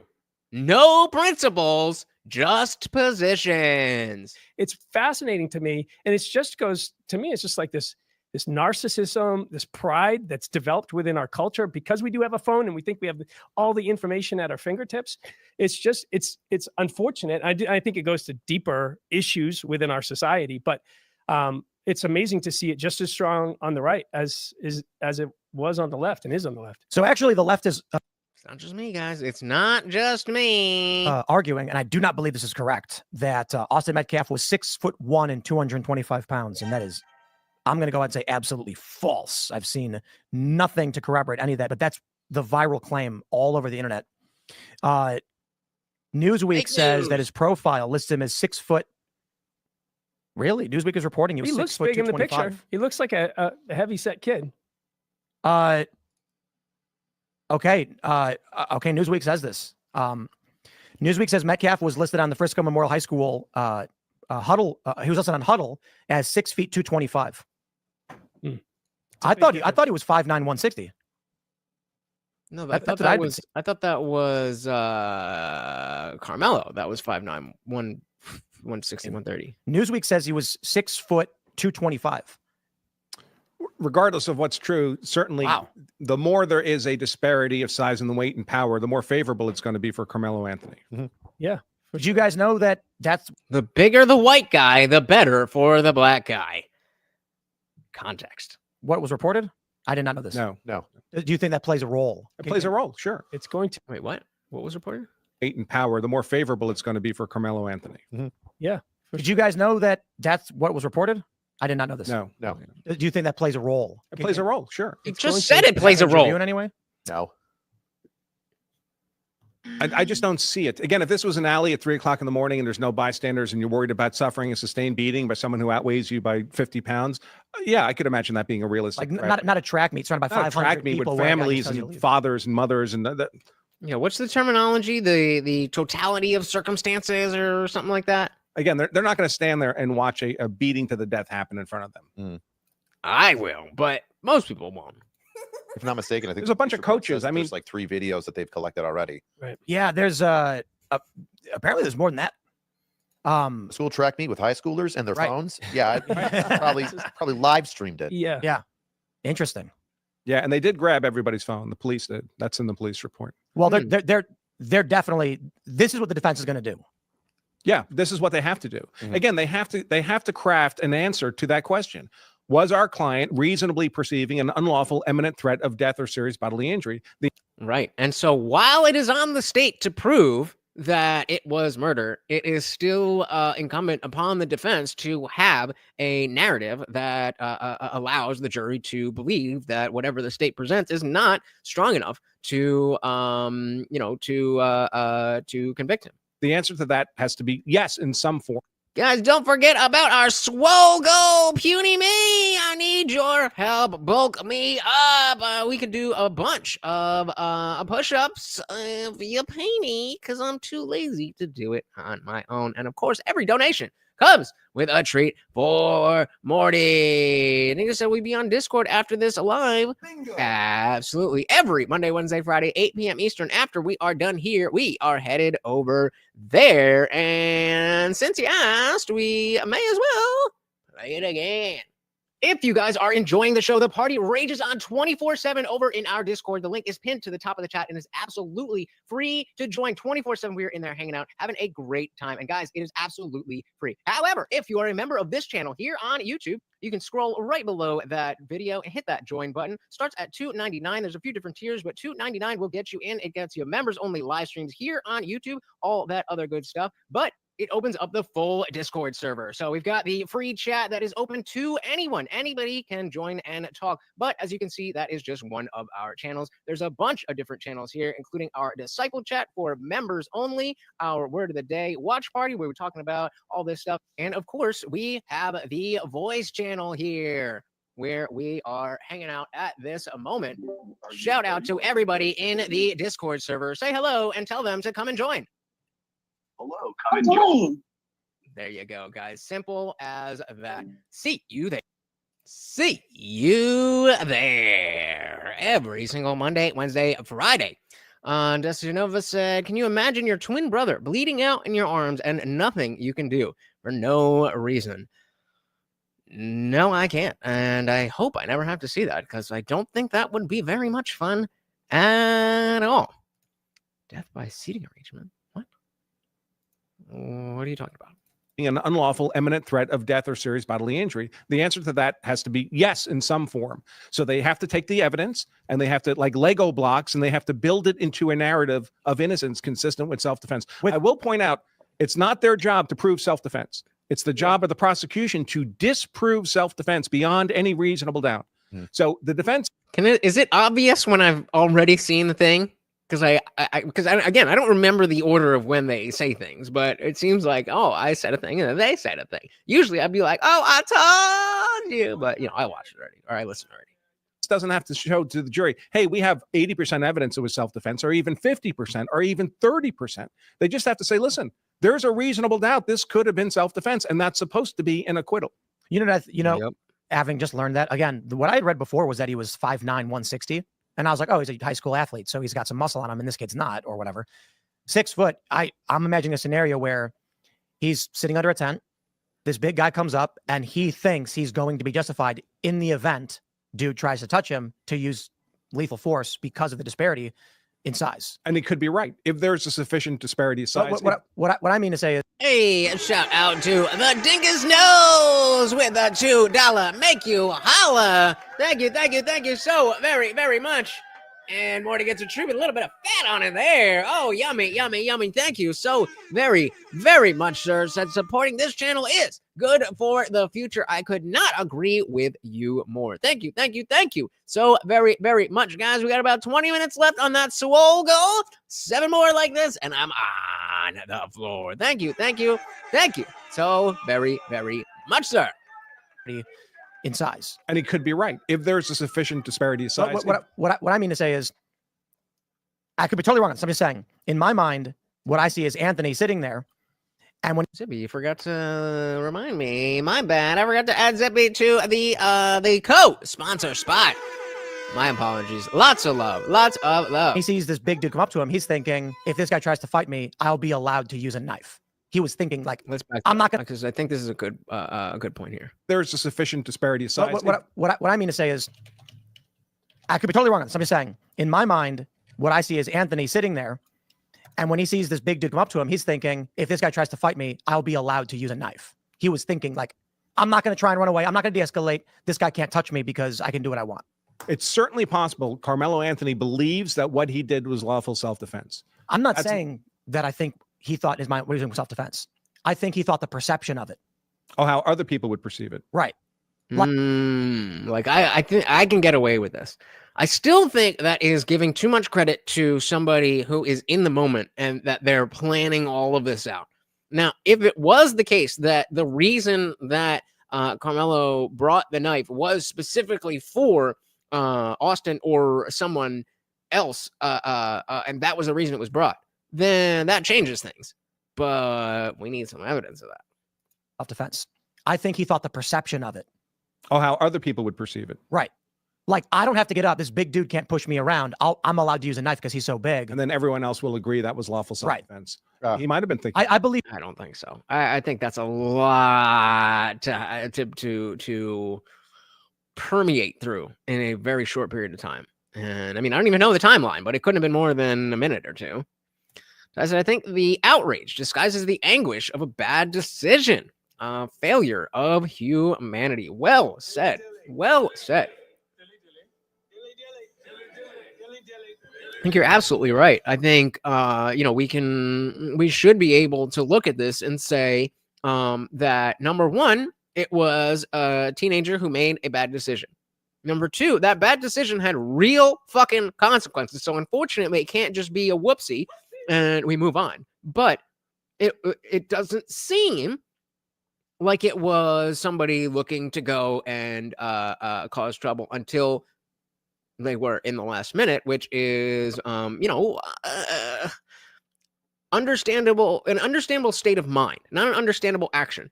But if you're, it starts pouring, everybody's just fucking running into a tent and you're like, hey, this ain't your tent.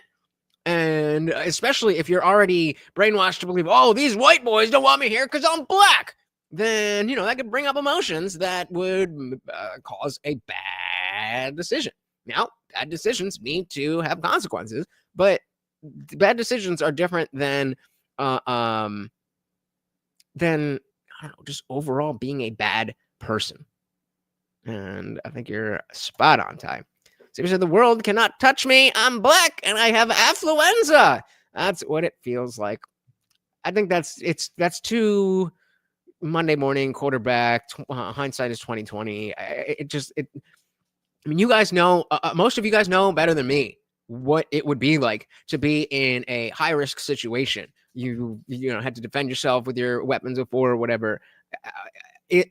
Are you really saying that the average 17-year-old is a Kyle Rittenhouse and able to, put all of that together in real time? Maybe. I could be wrong, but I feel like, this isn't a black thing or a kid thing even. But I think that's a lot to put on somebody who's acting in the moment. Like I said, information can change my opinion on that. But just calling it as I see it. I'm allowed to use a knife because he's so big. And then everyone else will agree that was lawful self-defense. Right. He might have been thinking. I believe he felt disrespected because what we learned from the police report is that either it was raining or about to rain. And so I think he's like, I'm gonna stand in this tent. I ain't staying in the rain. And when the dude told him, he's like, you can't make me stand in the rain. Who the F are you? You can't tell me what to do. And so he escalates it. Well, that comes in with the provocation, which I think is going to be the massive hurdle that the defense is going to have to overcome. I disagree with this. Ooh. Yeah, I could understand if he said, touch me, I dare you. Mm-hmm. I could understand if he said, touch me, I bet you won't. Something like that. Words matter. Being deliberate in what you say makes a big difference. Just because you know what you meant doesn't mean other people can read your fucking mind. So it could be just a dumb kid does dumb kid things. Sure. But the world is janky as fuck. Look at the Columbine kids, or the kid that killed his parents, or the brothers that killed their parents. A bit downy on humanity, I suppose. Well, I've got a little bit more faith in humanity, and not saying I do think or don't think it's dumb kid does dumb kid thing, but even if it was, a premeditated murder, that's not a condemnation of Gen Z. That's not a condemnation of black people. That's not a condemnation of track stars. It's a thing that happened. And I as much as it is important to have justice served, especially because a kid lost his life, shit happens. That's the price of freedom. But my perception of touch me and see what happens is 50-50. It could, I understand it could be perceived as a provocation or a warning. And of course, the defense is going to say he was trying to appear tough and saying, do not touch me. So actually, I'll ask you, like, where the line is. Both of you view this as it was a clear provocation to say that. I think there's a strong argument that this was provocation with intent, that this is akin to go ahead, take a swing and see what happens. I understand. All right, we got a new poll, guys. We got it. The poll. Touch me and see what happens is either a warning or a threat. Which one do you think it is? Intent, that this is akin to go ahead, take a swing and see what happens. I understand your interpretation. I think it's perfectly reasonable. And I think reasonable people could disagree. So each side's going to have to make their argument. That's why I think it's 50-50. I will say this, however, under Texas law, if it's decided it was provocation with intent, that obliterates self-defense, obliterates it. In fact, it's perfectly within the court's discretion to not give the jury a self-defense instruction at all. If he decides that the only interpretation of the evidence is a provocation with intent. The judge could say, this is provocation, self-defense arguments. Provocation with intent. In other words, and that I'm again trying to be as honest with my own perspective as well as have a as objective perspective as I can have as a person. What did you say? The judge could say, this is provocation, self-defense arguments. Provocation. It does seem like that is the situation, that he was the provocateur, but we still don't know the degree of threat that he felt from Austin grabbing him. I don't think there's any argument that Austin initiated the contact. As we said at the beginning, that is not the end-all be-all for whether you qualify for self-defense. But it is a pretty big factor. Ty said, it bothers me that people will say a child's prefrontal cortex isn't fully developed until age 25. That's what parental guidance is for. Something went haywire.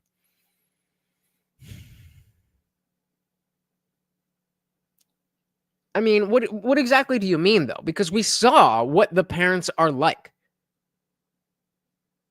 The parents are the type of people who are going to look at a situation. My son did something objectively wrong. Whether he meant to or didn't mean to, objectively, this is not good. But I'm going to make it about race. Is that I don't disagree that that's a parenting, that's not on the parents. But I feel like calling that a parental guidance thing kind of misses the point a little bit. Does that make sense? I think I made sense. Let me know if I didn't make sense there. Kelly Green. So what kind of pole better be 10 foot? Because I wouldn't touch it otherwise. Hey. Pause. Evidence is a provocation with intent. The judge could say, this is provocation, self-defense arguments. Provocation with intent. In other words, not just provoke, like calling someone a name and trying to start a fight, but so one way to lose self-defense is to be the initial aggressor, right? Throw the first punch. The other way is not to be the initial aggressor. It's to get the other guy to be the initial aggressor by provoking him to throw the punch. If you provoke with the intent of then using deadly force on someone, you're trying to fabricate a deadly force self-defense scenario, that obliterates your claim of self-defense. So if he said, and that would be the argument here, right? He had the backpack, he had his hand on the knife. My guys, let's hit the poll. We're stuck at 50-50, 2 votes. And he's goading the guy. He's provoking the guy to do something so he'll have an excuse to stab him. That's provocation with intent. This is one of the most important polls I've ever given. A lot of times it's just, I'm curious about what you all think. But this one's got a little bit more weight to it. Let's hit the damn ball. But I do think a lot of people in a lot of cases would argue that if you felt threatened and put your hand on your gun and said, something to the effect of, I will shoot you, don't do it. You don't want to find out what comes next. It's a difference between self-defense, what you just described, and providation with intent. Provocation with intent, you're not actually scared of that person. You're trying to provoke them to do something so you'll have an excuse to stab them. So that adds another fold. What if I am scared of them and I think that the best way to scare them off is to act, like with bears and jaguars and stuff. You make yourself big and scary. You act crazy, and that could be provoking them, but it is a defensive thing. I don't know, guys. That's the theme. I don't fucking know. Dingus said, race is a component. Like I said, this is a cultural and behavior issue. A willingness to do wrong and seek violence. It's not purely race. It's almost all cultural decay of this nation. Bingo. That I can fully agree with. I said, Carmelo's parents are arrogant, entitled, gold-digging hoovers who sacrificed their son for a hollow victory. We think. Well, I mean, we know they're arrogant, entitled, and gold-digging. But whether they sacrificed their son, we don't know that yet. And I think of all the people in the entire world, his parents and his family have the most justifiability, reasonability, whatever. They have the most reason to believe that Karmelo was just an angel baby and didn't do anything wrong, and all that stuff. They are his parents. That's how parents are primed to think. I would hope that if I did some stupid shit, that my parents would be out here, whatever we got to say to help you out. Because if I would like to say that if I had a child and they did something like this, I don't really give a fuck about the law. I give a fuck about my child. So if I got to be a race hustler, if I got to be a grifter to save my child's life, sounds reasonable. But again, I'm not a parent, so you guys tell me. Shout out to John Castle. Welcome to the party. I saw you on Tomato a few times. You did great last night. Thank you so very, very much. The granular economics, not really my strong suit, but, I wanted to get on there and give my piece. But I will definitely be back and definitely be doing a little bit better. But for first couple songs, I think that was all right. I really appreciate it. Thank you for coming through. And of course, guys, if you are new here, make sure you are subscribed. I'm live every Monday, Wednesday, Friday, 8 p.m. Eastern. See you there. To that person. They're trying to provoke them to do something so you'll have an excuse to stab them. So the challenge I see with that is if he reached and grabbed the knife and said, hit me, do it, come on, hit me, I would say that was premeditated murder. You don't think there's a difference between what he said and what you just said? When you tell someone, see what happens, that's where I'm at. So 75% of you are saying warning, but we have enough people here to flip it the entire other way. And so what I think I'm going to do either tomorrow or probably more likely Sunday. I'll do a stream where I go over. I didn't get to talk as much as I wanted to on Raging Tomatoes, so we'll just skip through the parts where other people are getting into it. The main debate. And cover what I did. You guys know I like to do watching game tape, making sure I'm just constantly getting better. I feel like I was humbled pretty hard last night. I was humbled pretty hard. I definitely could have done way better, but that's how you get better, is just doing it. Shout out to John Castle. Appreciate you being here, brother, and appreciate the support. Ty said, this is one of the reasons I chose not to bear a child. What if it was beyond my control and became the devil's spawn? That happens. And that's what I'm saying. If I was in that, situation, like I said, I don't really care what the law says. I care about me and mine.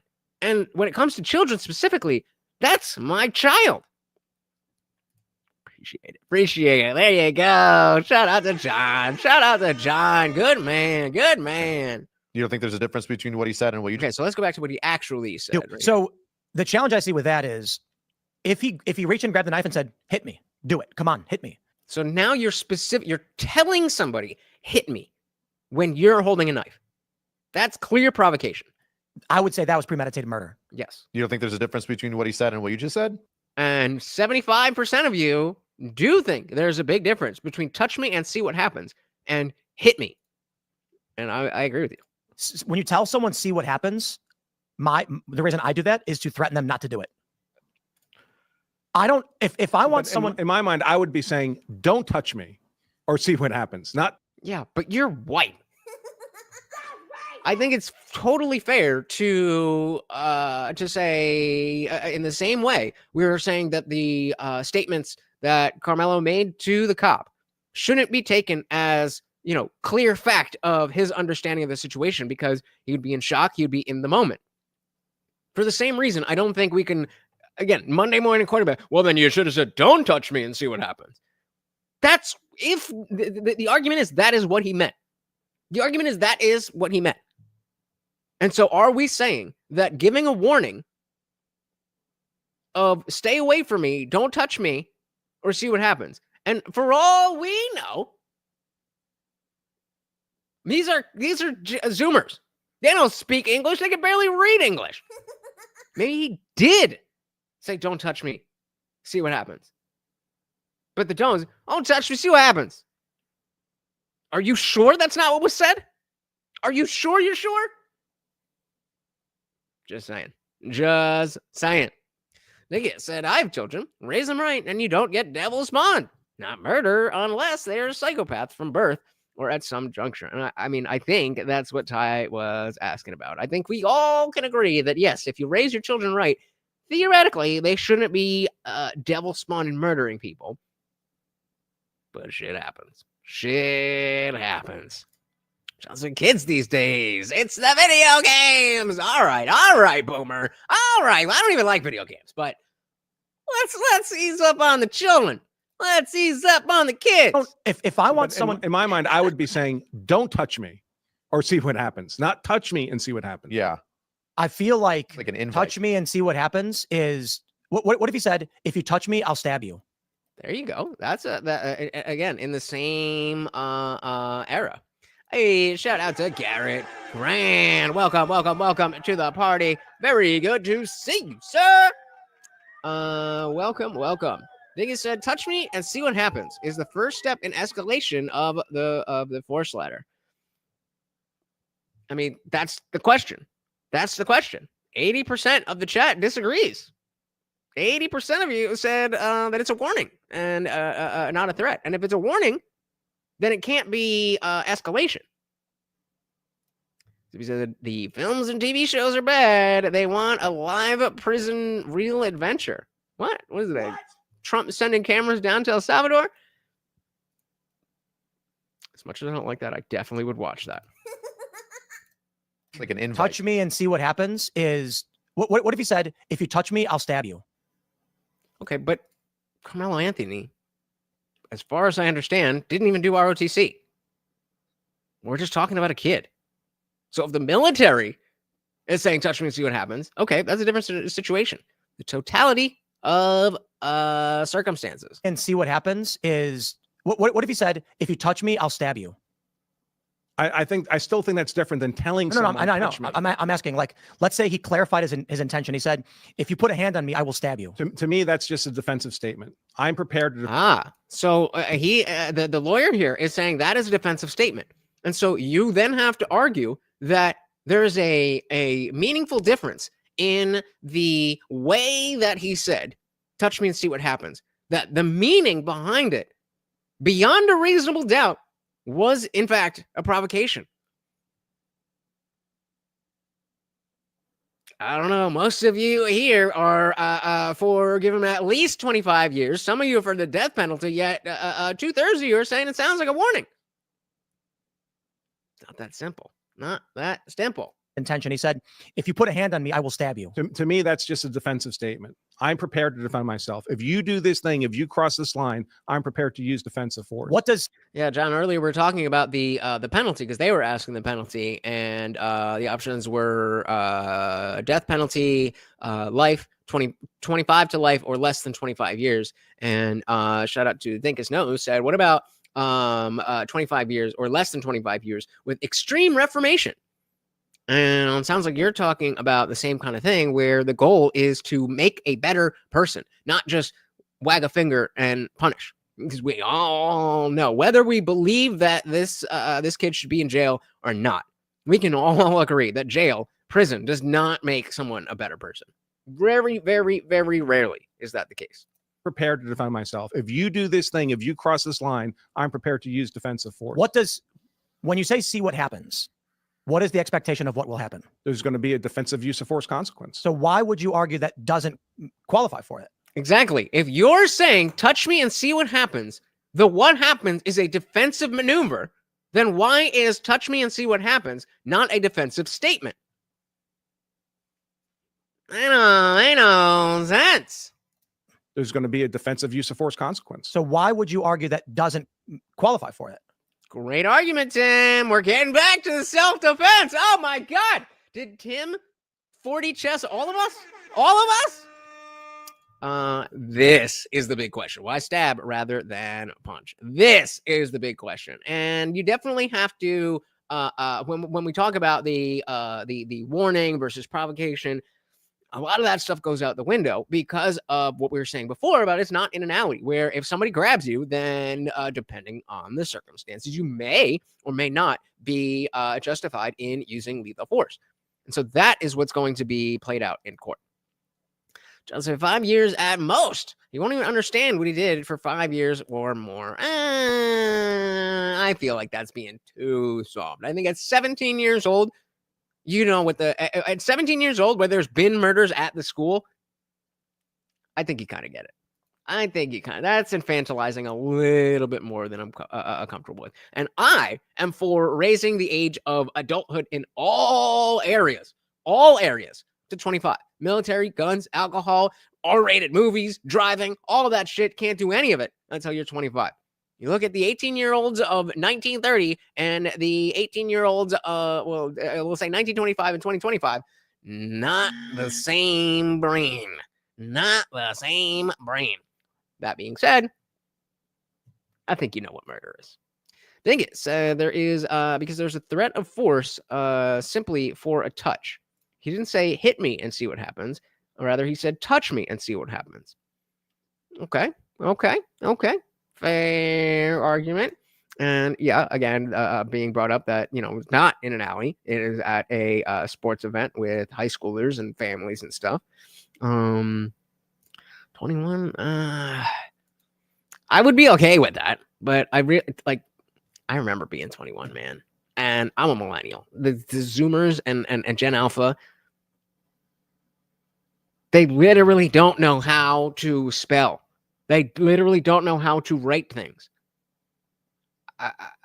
And yeah, that used to be because at 13 you would be you'd be advanced enough to be considered part of the adult world. I don't think anybody's arguing that these days. Johnson, how about possibility of parole and evaluation when he turns 25 and has a more developed brain? That I like. So maybe a strong sentence. So he's what? If he's 17, then you're in prison until 25, full stop. Then at 25, we do a parole style evaluation with maybe some extra steps. I like that a lot. I always am, buddy. I always am. Listen, I said true, but how much of that is due to adults treating 8-year-olds as if they're a child? I kind of think it's 50-50. I feel like the older generation has always treated the generation below them like children, regardless. There's something that happens. You turn 25 and you are incapable. Tell me if y'all have not had this experience.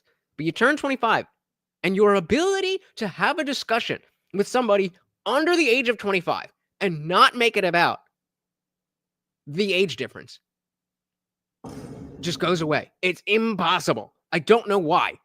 But for the last 10 years, I've not been able to talk to anybody under the age of 25 without being like, oh my God, you're so young. I remember this. And it was so annoying. It still is annoying when older people do it, but we can't help it. So I think that was always the case. Yet in 1925, 18-year-olds were on their own. In 1985, 18-year-olds were on their own. And they're still being treated like children. But, I mean, you know, you make a solid point. John said, I'm 35. Me too. I got in trouble before when I was 16, then 19. After that, I grew up. I think I got 3 arrests. I think 20, 22, and 23, maybe? Somewhere around there. I didn't grow up till I was like 30, 35, tomorrow.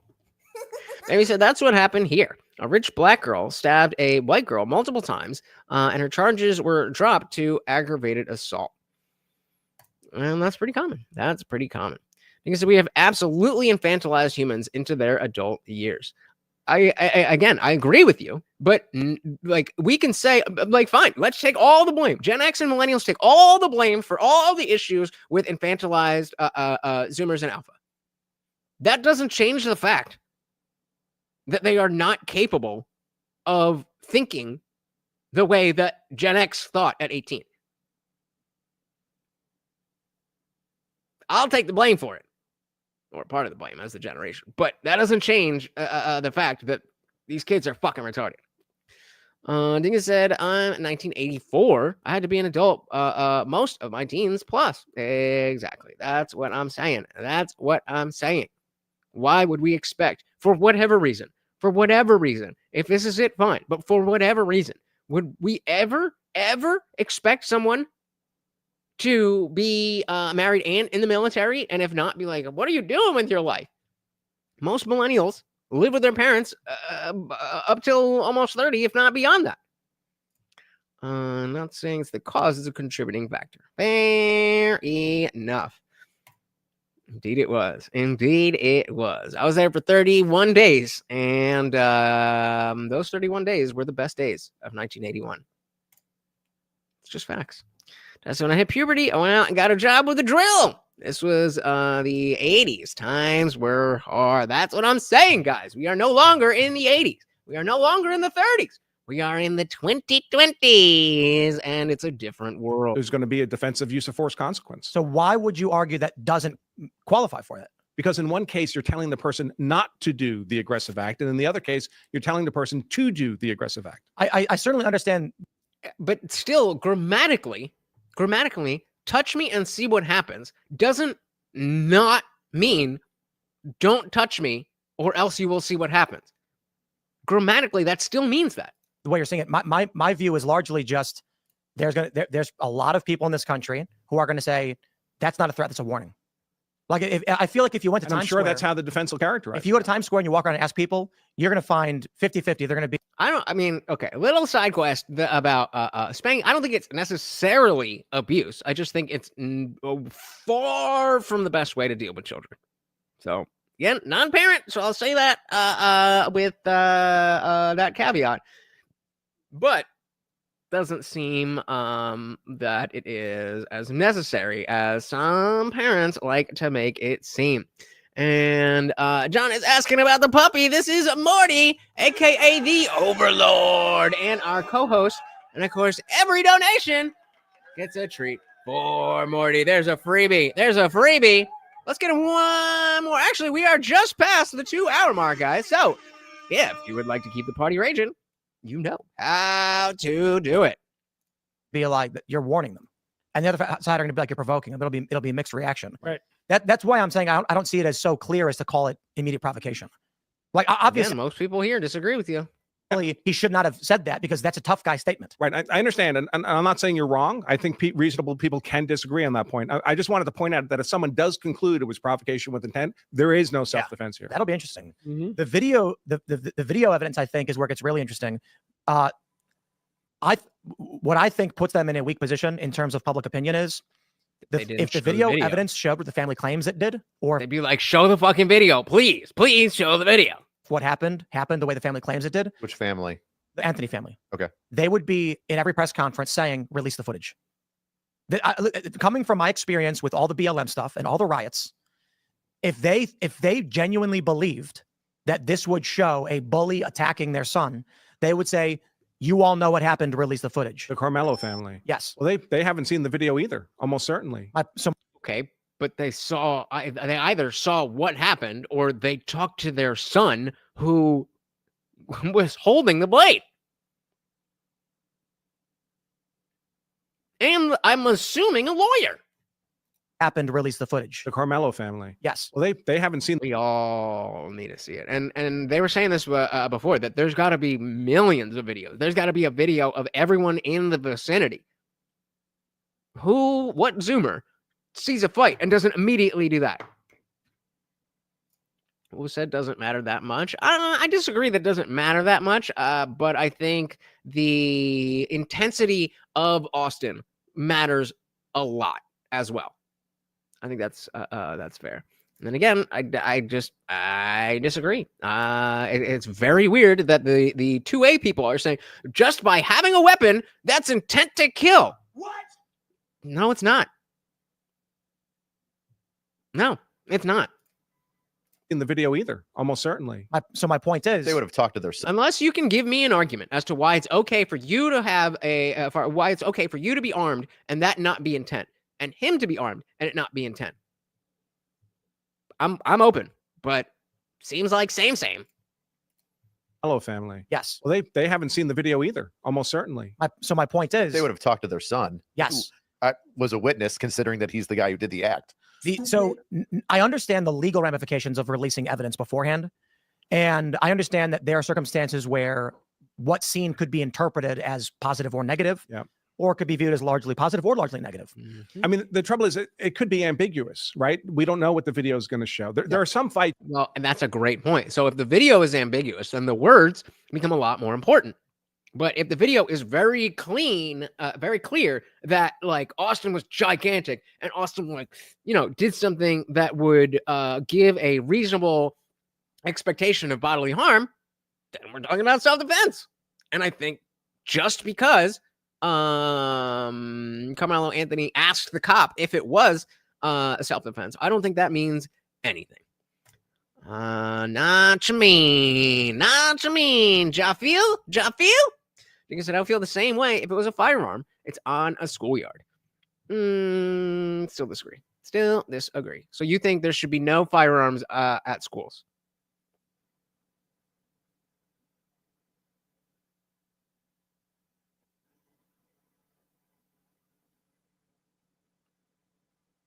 That's how kids die. It's where the evidence, if there's video evidence, it can only be one way. Like the George Zimmerman fight, for example, he was pinned on the ground, getting his head beat into a sidewalk. And the police actually lied to him during interrogation. They called him back in for another interview. George came in without a lawyer. Again, he never brought a lawyer with him. Yes. And So you're saying then, if you bring a knife to school, then you should be arrested for murder because you're already showing the intent. That's not what you guys think. That's not what you guys think. What are you talking about? Yes, he broke the school rule of bringing a weapon to school. But if you take a gun into a gun-free zone, that's not you intending to kill anybody. That's a stupid fucking argument. Shout out to Arrow again. Said, fuck you, Zippy. I take this sponsorship spot. And all whacked off. Whacked off? We ain't whacking off nothing over here. I mean, that's not true, but you know what I mean. You know what I mean? Thank you so very, very much. And of course, that makes you the new sponsor of the stream. Very, very, very much appreciated. again for another interview. George came in without a lawyer. Again, he never brought a lawyer with him. Yes. And they lied to him.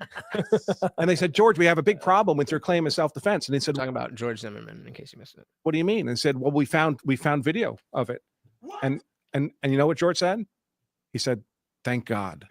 Thank God you found video of it, because he knew the video could only show one thing. Yeah. But when it's more ambiguous, you might be reluctant if you're the But they didn't parents have video. of Karmelo. No, they didn't. They lied. No, they lied. Yeah, they're allowed to do that. Yeah. I just realized I made a huge mistake. I'm not supposed to talk to cops.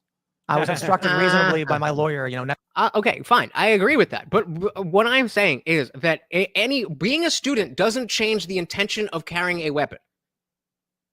And like I said, to assume that in Texas that no other students had weapons, no other student had a knife when there's been murders at the school is a silly assumption. It doesn't track that just because you have the thing, you are going to use the thing for bad things. That is the liberal gun control argument.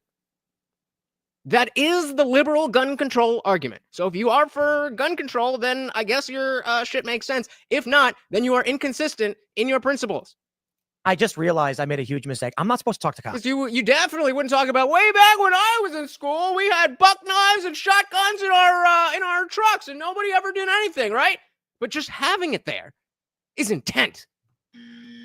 That is a stupid argument. I was instructed reasonably by my lawyer, never talk. Never Get them, boys. Yeah, I'll tell you this for sure. Never talk to detectives. And that this seems to be the centrist is the wrong word, but I don't know. So again, playing both sides sounds wrong, but in this case, because we know that we don't have all the information, we want to be somewhat hesitant on going full bore on a particular conclusion.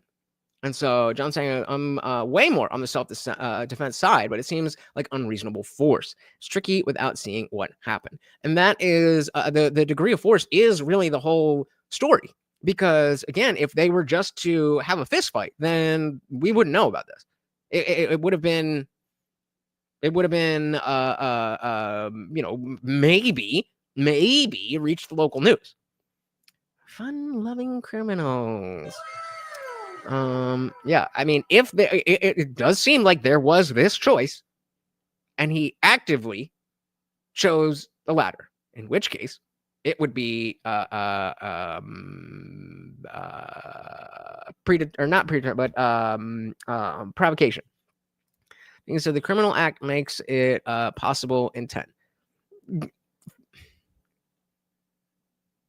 I'm not disagreeing with the fact that if somebody does plan to use a weapon, that them planning to use the weapon is not them planning to use the weapon. I'm saying merely having the weapon and then, quote unquote, needing to use it, which is his story, does not make having the weapon in the first place the intent. That is not how it works. That's not how you think it works. You know that's not how it works. You're just trying to make it fit. Come on. Change the situation to the lady who is driving from, I think Tim brings it up, the lady driving from Pennsylvania, has a concealed carry and goes to the Parks Casino in New Jersey, where, again, guns are illegal. She gets pulled over for some bullshit and she gets arrested and all that stuff. We're talking about the fact that you are in possession of something, inherently meaning that there was an intent. So yes, if there was a criminal act, which is the question, that's why we need the trial to see if there was a criminal act, then yes, you could say that it was possible intent. But that's not what y'all were saying before. And walking it back this way makes it a lot more reasonable. So no matter what, the knife isn't the problem. It's the heart of the person. Hey, what did I say? Always, right? Love, when we can say that I'm wrong, you're wrong, we're always wrong sometimes. It's not that big of a deal. Dilly to you, sir. I said, better prepared than armed, my shiny white ass. License your firearm, boys. But don't bring it anywhere because that's intent to murder somebody. Okay, now I'm just being a little bit of a dick. And he said he taunted him because he's black and knew he could get away with more or because inflated ego. But we used to just fist fight, not immediately jump to murder.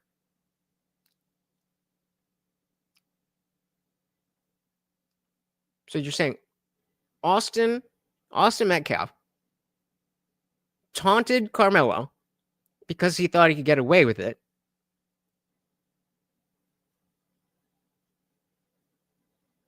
Where are we? Okay. Shout out to Benjamin. Welcome to the party. Roll the tape back 5 seconds. You just missed this. So one can argue he took a weapon intentionally to a confrontational situation. He would have to have known it was going to be a confrontational situation beforehand. So unless he specifically brought it to kill Austin Metcalf, then it doesn't work that way. It doesn't work that way. That's not what intent means. But welcome to the party. Niggas in my state, we don't register them. I want to move there. Welcome. If you are just joining us, we are checking out the culture war where they're talking about Austin Metcalf and Anthony Karmelo. And we are coming up on the 2.5-hour mark. So if you would like to keep the party raging, you know how to do it. Never Get them, boys. I'll tell you this for sure. Never talk to detectives. Never talk to detectives. So Fucking YouTube. Don't forget, we are live on Rumble. does he By got the way, can I share an anecdote about Zimmerman? That as a pro here. Yeah. When George Zimmerman was first arrested and he was bailed out, he was given $150,000 bail. He'd killed somebody, right? He was ultimately charged with second-degree murder, and he was released on $150,000 bail. And then they did a fundraiser for him, not on your site, but on some predecessor site. And they raised a ton of money, several $100,000 for him. And the judge dragged him back in and raised his bail to $1 million because he got the group funding. He had a lot more assets now. Yep. And conversely, we had the situation. Okay. Benjamin saying he sat under their tent to be confrontational. I am willing to accept that claim. How do you know that? John said if he had something he shouldn't, but used it to save someone, I think people would celebrate it. There you go. There you go. The other side of the perfect other side of the argument. He would be a hero, but I don't think anybody would claim that, well, because he brought something to save somebody, he left his house intending on saving somebody. We'd be like, no, he was just in the moment and happened to be ready and save somebody. Brilliantly said. Brilliantly said. Legality, John goes on to say, legality of having bad things is irrelevant, really. Bingo. Exactly. Because he got until it's not, but we're not there yet. The group funding, he had a lot more assets now. Yep. And conversely, we had the situation where Karmelo Anthony was first given $1 million bail and then had it reduced to $250,000 and now raised a bunch of money. But that's that was fucking bullshit. it's $100,000 they put up, right? When they say it's $1 million, it's a 10%. If you get a bail It's a bond, bond. yeah, Yeah, it depends on the state. Really? you can Yeah. front it yourself. Either I- way, I thought you've been arrested a bunch of times, Tim. You don't know how the fuck bond works? Come on. you get the money back if you show up to Yeah. court, But so in Texas, you actually need the $1 million. unless you go through a bail bondsman and then the bail bondsman fronts the $1 million, Interesting. but you have to put down $100,000. to the There's bail some bondsman. variance by state, Right. but normally the way it works is say it's $1 million. If you You pay 10. If you pay your own 10, you get the 10 back. If you have the bond pay, you pay the 10 to the bond, then the bondsman keeps it. That simple. go to a bail bondsman, you have to put up 10% of it. Right. But you lose that 10% forever. That's the fee to the bail Dude. bondsman. Oh. If it's $1 million bond and you put up the $1 million yourself, at the end you get the $1 million back. What has Tim been arrested for where he's never had to bond out? And I think in Illinois, bail bondsmen are illegal. And so the way Ooh. the state will say $10,000 bond, you pay 10%. So That could be. I think that's how it goes in Illinois. And then you What's may the actually point? get the money back. They wanted to get rid of bail bondsmen, I guess, and Right. make and Bail right. bondsman. No, well, we're talking about Google AI here, but Google AI says no, monetary bail or bond is not legal in Illinois, while the state abolished cash bond system in 2023. It still has pretrial release, so he should have had.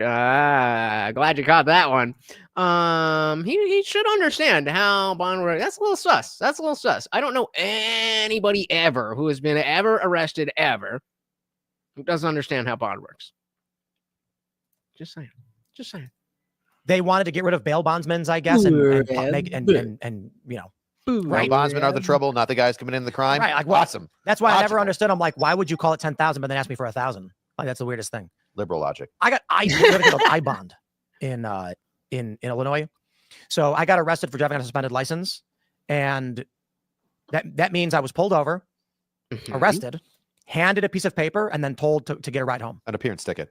Yeah. And so he said, you've been arrested, you've been processed, you've been charged, That don't fucking count. That's not getting arrested. you have been I bonded. Technically it is, but call someone to pick you up. if you haven't been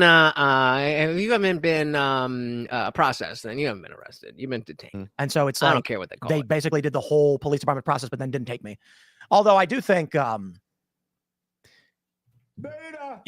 far as I'm concerned with that, the system is completely broken in so many ways. And going back to what you were saying about George, For which side? for the innocent, Oof, that sounds like not a lot of fun at all. I got arrested outside of an Above and Beyond concert. If you're not familiar, it's lovey-dovey, soft-ass trance electronic music. I got arrested with a bunch of other people who were going to a trance concert, and one dude was tripping balls. And I did not envy him. On another time, the other time I got arrested, we had some ecstasy pills in the car. And we're like, we got to get rid of these. And so we were rolling balls. And my boy, who was in the same cell with me, he was spiraling. And I used that psychology degree to use. And I talked him down, and he came, like, after we, got through all of that, went our own ways and whatever. We weren't like super tight friends, but hit me up. He was like, dude, I got to thank you. Like, I was in such a bad spot there, and you fucking had me. You held it down, bro. I got you. It's the little things. It's the little things I freak out about. Big things, I can handle it. To what you were saying about George. For which side? For the innocent. I'll go with that. Yeah. I don't know what this is. Which could mean cops too. Oh, right? I think the victims of crimes are screwed over monumentally, especially in the state of New York. I think and to clarify my bigger picture on this, I overwhelmingly view I think, and the libertarians are going to cry over this one, I think the cops get screwed over more often than the cops screw people over. Ooh, our final poll. The cops get screwed over by the system more than the people. Agree or disagree? This is gonna close us down, guys. Unless you would like to keep the party raging, don't forget every single donation comes with a treat for Morty, guys. He is old, and he likes food. Ooh, that sounds fun. Yeah, I mean, this was I went through my electronic phase like right as the end of college. I was like 23, 24, getting into lots of different drugs and stuff. And went to EDC, all that stuff. I ended up with hardstyle. Hardstyle is where my heart is. I gotta find that hoodie. I have a hoodie that says something about hardstyle is what I live for, or my heart beats at 150 BPM or something like that. I don't know. But shout out to electronic music. Zippy says the system are the ones sending the cops out to do unreasonable things. Very true. But does that conflict with the statement? I said I was arrested for kicking a cop in the cojones after he knocked me on my ass. Oops. My bad. Hey, that's mutual combat in my book. I've never done DMT, but I would do so many things to get my hands on some DMT. So do with that what you will. Hit me up if you got to connect. Link to the Discord is absolutely free. Pinned to the top of the chat. Come on through. John said, lately, yes, but in general, the no. The now is what's important. Cops aren't so bad. Some of them are, and I think some of them are so bad that it creates a representative heuristic where the numbers don't really play out in the way that it seems like, oh, the cops are so oppressive. They are as a unit, but I don't know that individual cops are. Now, that doesn't clear them from being part of the bullshittery of having a monopoly on violence. But I do think it is important to acknowledge that, the overwhelming number of police interactions with the public are innocuous, to say the least. The system, the judicial system is what they're asking. I think it's I'm just doing my job. I wonder where I've heard of that before. Zechos! John said, I kept a cop car, got detained, but they let me go. You apologize. There you go. That's all you got to do. The ones let me defend myself. I wouldn't need cops. I'm in California. Not worse than Jersey, but very, very close. All right, let's hit that poll, guys. This is going to be our, unless somebody keeps the party raging, this is going to be our last little leg here. I think, and the libertarians are going to cry over this one, I think the cops get screwed over more often than the cops screw people over. But I believe, Tim, but I think it's true. A man after my own heart. You're free to go. There are a lot of circumstances where people are wrongly penalized through the system, and that's nothing to do with the cops, that people then confer onto the cops. So I'll use my example. The cop who pulled me over illegally pulled me over. I have no means of fight. I was 20 years old. Yeah, the system really screwed him over. The cop. There was no probable cause for pulling me over. He ran my plate, saw that my name in the system had a suspended license, so he pulled me over while I was not speeding, not even a mile over. I was a mile from home, my mom's house. He pulled me over, literally walked up and said, "Tim Pool, yep, you're under 30 days in a hole? That's hardcore. God damn. arrest, out of the car." John, thank you so much for stopping by, brother. Make sure you subscribe. I am live every Monday, Wednesday, Friday, 8 p.m. Eastern, and sometimes whenever I feel like it. So if you are new here, definitely hit that subscribe. I try to drop videos every day. I did start a new job, so my schedule's a little bit off, but always Monday, Wednesday, Friday, right here, baby. Thank you so very, very much for coming through. You have a fantastic. There we go. There we go. I knew I liked it, John. 35 into EDM, all that good shit. There we go. There we go. Farnock said, did you ever listen to any David Tipper? He's also an electronic music artist. He's in collabs. The name sounds familiar. I feel like if I heard like one of the bigger singles, I'd be like, oh, I've definitely heard that. I was never good. I was decent with track names and artists, but once I got into techno and hardstyle, both as well, so like compared to like fucking electro house and trance, which I was huge into, there is a bit more variety. I mean, it's still electronic music and it's still a subgenre of electronic music, so not that much, but you know, you could tell songs apart, you could tell different tracks. When you get into techno and just every single track starts with 2 minutes of it's like I don't fucking know who that is, but I'm sure if you played something I would know it. Ty's heading out as well. Oh my goodness. All right, you have a good one. Thank you so much for the donations from Arrow, of course.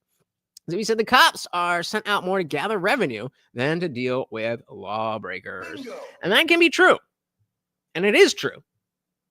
But does it disagree or does it conflict with the statement? We got 7 votes. Let's get 2 more. We're either going to go 50-50 or not. My mom's house. He pulled me over, literally walked up and said, "Tim Pool, yep, you're under arrest," out of the car. And when I tried arguing, they told me to go fuck myself. Right. And so what should have happened is he couldn't pull me over for no reason. He couldn't presume I was the driver of the car. I shouldn't have gotten arrested. He did. And I had never received notice of a suspended license. It had only just been suspended. And it had been suspended because I wrongfully received 2 fake tickets from cops because of quota systems. So for me, this is what creates the prejudice. Mm-hmm. I'm surprised homeboy over here wasn't like, wait, we don't have quotas. Cops don't have quotas. What are you? Quotas? What is that? What even is that? Because of quota systems. So for me, this is what creates the prejudice. Mm-hmm. That's all ever. Anytime you mention quotas to a cop, that's all I ever heard. That cop who pulled me over, I will criticize for the wrongful arrest. But I was driving on a suspended license. So the process after that, the machine of the state, they have no idea what's going on. Just simply, you did it. The cops saw you doing it. There's a penalty for that. Mm-hmm. That's the problem, Tim. That's the problem. Yeah. And so I got like court supervision and a $150 fine. Did he give you like a preliminary ticket for like the reason for the stop? Oh, your taillights out, you swerved? Nope. Yeah. Hey, shout out to Eyes to See, 333s. 30 Days in the Hole is a great song. Not familiar. But I take the song over the punishment. Welcome to the party. Very good to see you. Fine. Did he give you like a preliminary ticket for like the reason for the stop? Oh, your taillights out, you swerved? Nope. Yeah. Some states are weird like that because the plate technically isn't your property. It's on loan. Oh, some states are weird like that? Or some cops are dicks like that? Your taillights out, you swerved? Nope. Yeah. Some states are weird like that because the plate technically isn't your property. It's on loan from the state, so you can run it. And then you have like that gray area where it's your vehicle. I can assume that you're the one operating it. Yep. And that's, like I said, it's that weird gray area. You can't do that in Illinois because it could have been my mom driving and then Correct. illegally pulled her over. I mean, the cliche is there's always probable cause when a vehicle's involved, right? Because they can always make it. You swerved a little bit, or I smell a little bit of marijuana here. When's the last time you smoked, sir? 96 hours ago. They can So- always come up with something. Not to talk about myself. You mentioned a story with George I love me some vocal harmonies. Zimmerman, Yeah. and there's another story, and I have a question for you in this regard. So they're trying to lie to Zimmerman, an innocent guy who Yeah. was being mercilessly beaten, and defends himself. Yep. Do they not care? Like, what's your perspective as a detective in that scenario? Like, what were those cops trying to do? Detective's perspective makes a bill of law. Sorry. Care? Like, what's your perspective as a detective in that scenario? Like, what were those cops trying to do? Trying to elicit more Fuck shit information, up. but in an inappropriate way. Can you blame the So what I said, fuck shit up. cop for trying to get more from somebody that you think is not giving you the full story? Yes, Especially if you have video and you know that additional things happened. I can't fault him for that. of course. Thin blue line, right? However, I try not to lie. It sets you up for failure in the long run. Oh, It he diminishes tries, guys. Guys. He tries not to lie as a detective. Oh my. We found an American hero. An American hero. Connection, your rapport with the individual that you're trying to talk to. It sets you up for, you have to remember your own lie. Oh, so it's not because it's wrong to lie. It just makes life harder for you. That tracks. Rapport with the individual that you're trying to talk to. It sets you up for, you have to remember your own lie. It can be tainted when it comes to on the jury trial or when you're on the bench and you're being cross-examined. It does not. I don't lie. Not because I'm a good person, but just because I want to lock these motherfuckers away. You know what I'm saying? You know what I'm saying? Paint a positive picture. Can it be used other times where it's been used and it's been fruitful? police. Yes. I personally stay away from it. I got a question for you. Yeah. So you're in Buffalo. Is that where you are? New York's got pretty strict gun laws. Oh, say it ain't so, except for me because I'm a cop, which is totally fair. So I'm pretty sure New York State, if not at least New York City, is worse than like most of, well, I'll say Central Jersey, because North Jersey seems to be, like it's difficult, but it's just like you got to go through it. And South Jersey seems to be most of the same thing. Dink is dropping a heavy philosophical question. What makes lying wrong? Well, it depends on your reverence of the truth. If you don't care about the truth, if you don't care about reality, then it's not. But if you do care about reality and you do care about that which is true, at least in the quote unquote reality that we all share.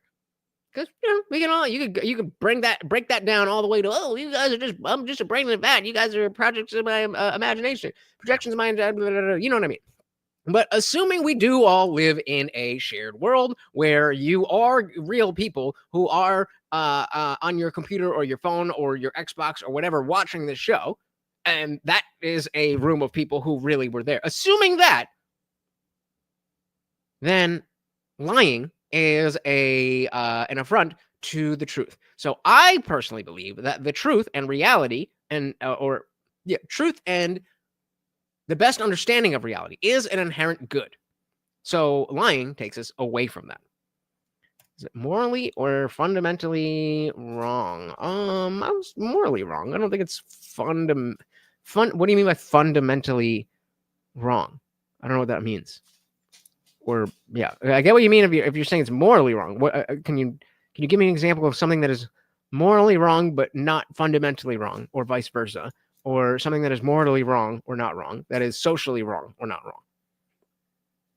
See, why couldn't they fucking ask me this shit on fucking Raging Tomato? I can wax poetic on all of this. We're gonna talk about, well, the GDP is this minus that plus pi. I don't give a shit. Oh, say it ain't so, except for me because I'm a cop, which is totally fair. So let's say, you're a detective, so you're not doing patrol stuff, I imagine, right? No, not anymore. But let's say you were, for whatever reason, and you're and you pull over a little old lady. Yep. Because she didn't use her turn signal. Yep. She's 67 years old. Mm-hmm. And you walk up. I was gonna make an old joke, but I forgot how old some of you are. Just kidding. I specifically said that to make the joke. And also, anybody who's uncomfortable with superly full coffee mugs, just want to do that. I'm back in. Yep. She's 67 years old. Mm-hmm. And you walk up and you say, I imagine, what do you say? Like, do you know why I pulled you over? Or what do you say? Roll the window down or something? Hey, how you doing? How you Officer, doing? hi. You know I stopped you? What if Spread him, bitch! Spit him! The woman Because immediately, I wanted admission. Right. Yeah. what if the woman immediately goes, I'm sorry, officer, I'm not sure, but I just want to make sure you're aware that I do have my gun on me and I do have my permit. Okay. It's a Pennsylvania You're going down, bitch! permit for concealed carry. What do you do? You're two Get on the ground! 2 miles away from the border. Me? Yeah. Well, that comes down 2 miles too many. Let's go, baby! One for the record books. to officer discretion. And I've had similar scenarios where it's, believe it or not, young black men that are carrying with an out-of-state permit that's not recognized in New York. And I've told them, all right, I'm going to take your firearm off of you. I want you to step outside the car, keep your hands where I can see them. Thank you for telling me. I am very appreciative whenever they tell me there's a firearm in the car. I bet you I are. remove the firearm, I unload it. Well, I usually remove it, unload it, or I'll put it in I'll secure it in some form or fashion. I'll continue the traffic stop. Yeah, I just take it, I unload it on them to make sure that I'm the one that doesn't get shot. And then I'll go back to them and I'll say, hey, love the Second Amendment. Glad you're carrying illegally. If it could be any other cop in my city or the state of New York, if they determine that they're not so big on the Second Amendment like I am, they could arrest you and it would be a felony for unlawfully carrying a firearm, concealed carry. So this is a much broader conversation. Maybe we want to have this in the Discord after party. Make sure you join. It is free to join the Discord. Make sure you join as a member of this channel to get to the after party. But I personally don't believe in objective morality. So I would have to say that anything that is wrong is subjectively wrong. With intent to use because it's loaded. And then what I do in that scenario is I give them back if I give them tickets, I give them tickets.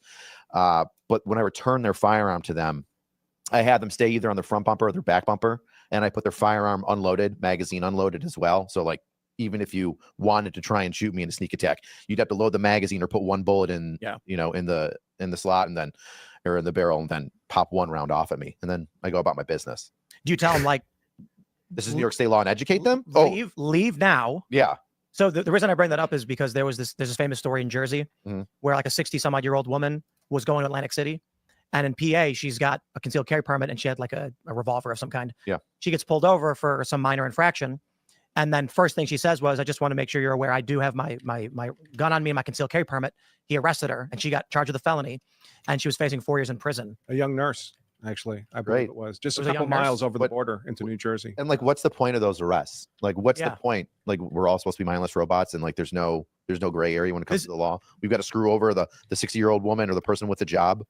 But this is the challenge, because when you look at so let's shift to the Ahmaud Arbery case, which I adamantly believe that all of those men involved should be freed and apologized to and receive some compensation.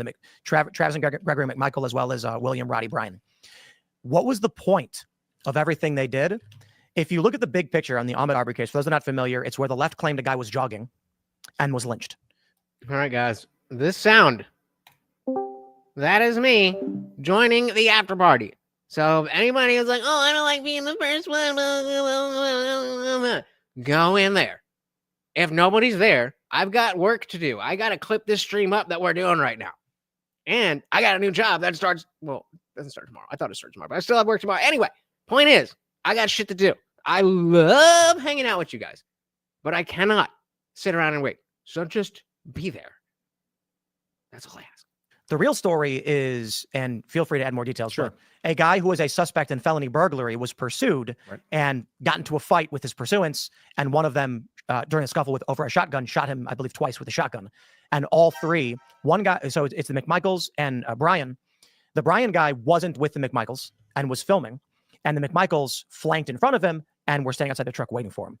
This was such an odd, we're talking about Ahmaud Arbery if you missed that, but it's so weird how easily that was just swept away. And a guy who literally showed up and filmed something, I think he got life. I could be wrong, but he got a severe sentence. And that guy was burglarizing. This, in my view, is like a huge travesty of justice. You know, you see these cases and you're like, why did these guys get arrested? And it's for it's political reasons. Yes. The fear is that BLM will riot. Right. Bingo. So I don't know if you wanted to elaborate before we move on into the bigger picture on that regard, on the Ahmaud Arbery case, or what your views are.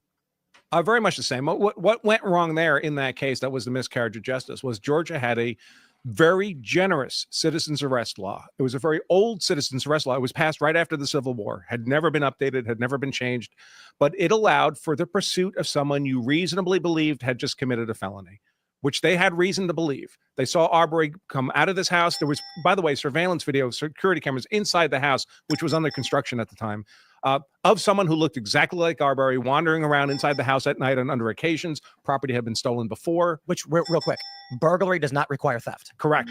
It's an unlawful entry into, in Georgia, any structure, a tool shed would qualify with the intent. B&E is burglary, baby. To commit a felony. I will add to that. Misdemeanor burglary in Maryland, it could be as simple as walking over a piece of dental floss. Yeah. What? So it's very easy to, relatively speaking, to commit burglary in Georgia. If you create a barrier of any sort to your property and it is passed over, that's burglary. So we dealt with this when we had someone. So we set up no trespassing signs at our old studio, and everybody violated it, like crazy people. And so eventually we're like, a guy walked in the house, and then this is a whole fiasco. We talked to the police, and they advised us to hang a plastic chain across the driveway, because now it's a misdemeanor burglary if they walk past it. And so that's what we ended up doing. Yep. And it stopped everything. People would stop at the chain, but nobody would cross it. Crazy. So in Arbery, the citizens arrest statute, there was some ambiguity to it. It was a little unclear. It could go one way or the other. And there's a legal doctrine called the doctrine of lenity, meaning if there's ambiguity in a statute, it's to be interpreted in favor of the defendant, not in favor of the state. The state wrote the statute. They could have written it without the ambiguity. That's on them. And so to the extent there was ambiguity in the citizens arrest statute, the judge should have told the jury they're obliged to interpret the statute favorably to the defendant. But they didn't. Under the doctrine of lenity. Instead, and the defense asked the judge to do that. And the judge said, no, I'm just going to let the jury decide what the statute means. And that's not the role of the jury. The jury is the finder of fact. They determine which facts they deem to have been proven or not proven. The judge determines what the law is. And when the judge didn't do that, the judge didn't do his job. And if you're asking a jury of lay people to do a legal interpretation of a 150-year-old statute, that cannot be justice. Now, maybe if the judge had given the correct instruction, they would have gotten convicted anyway. But maybe. Probably not, though, because with the right instruction, when you say, hey, this guy is allowed to do that, I mean, like, oh, okay, we're not going to send him to prison for that. But I think this was at least, there's a little bit more of this. If you would like to see the rest of that discussion, the link is in the description below. And, we're definitely going to cover this as big developments come out. I'm not going to be covering it every day or anything. That's not really what we do here. I am not a news channel. I am a cultural and discussion channel focused on getting people to better talk with people they disagree with. So, that is the goal here, and I think we're doing a pretty good job. As you can see from yesterday, maybe I'm not always the best at everything, but as I've said so many, many times before, we are so much closer to the beginning than we are to the end. So if you are new, make sure you are subscribed, because I ain't going nowhere. I'm fucking leaving. I ain't going nowhere. Live every Monday, Wednesday, Friday, 8 p.m. Eastern. And of course, we are now headed to the after party. The after party. Thank you so very, very much. Let's shout out our donations. We had Arrow.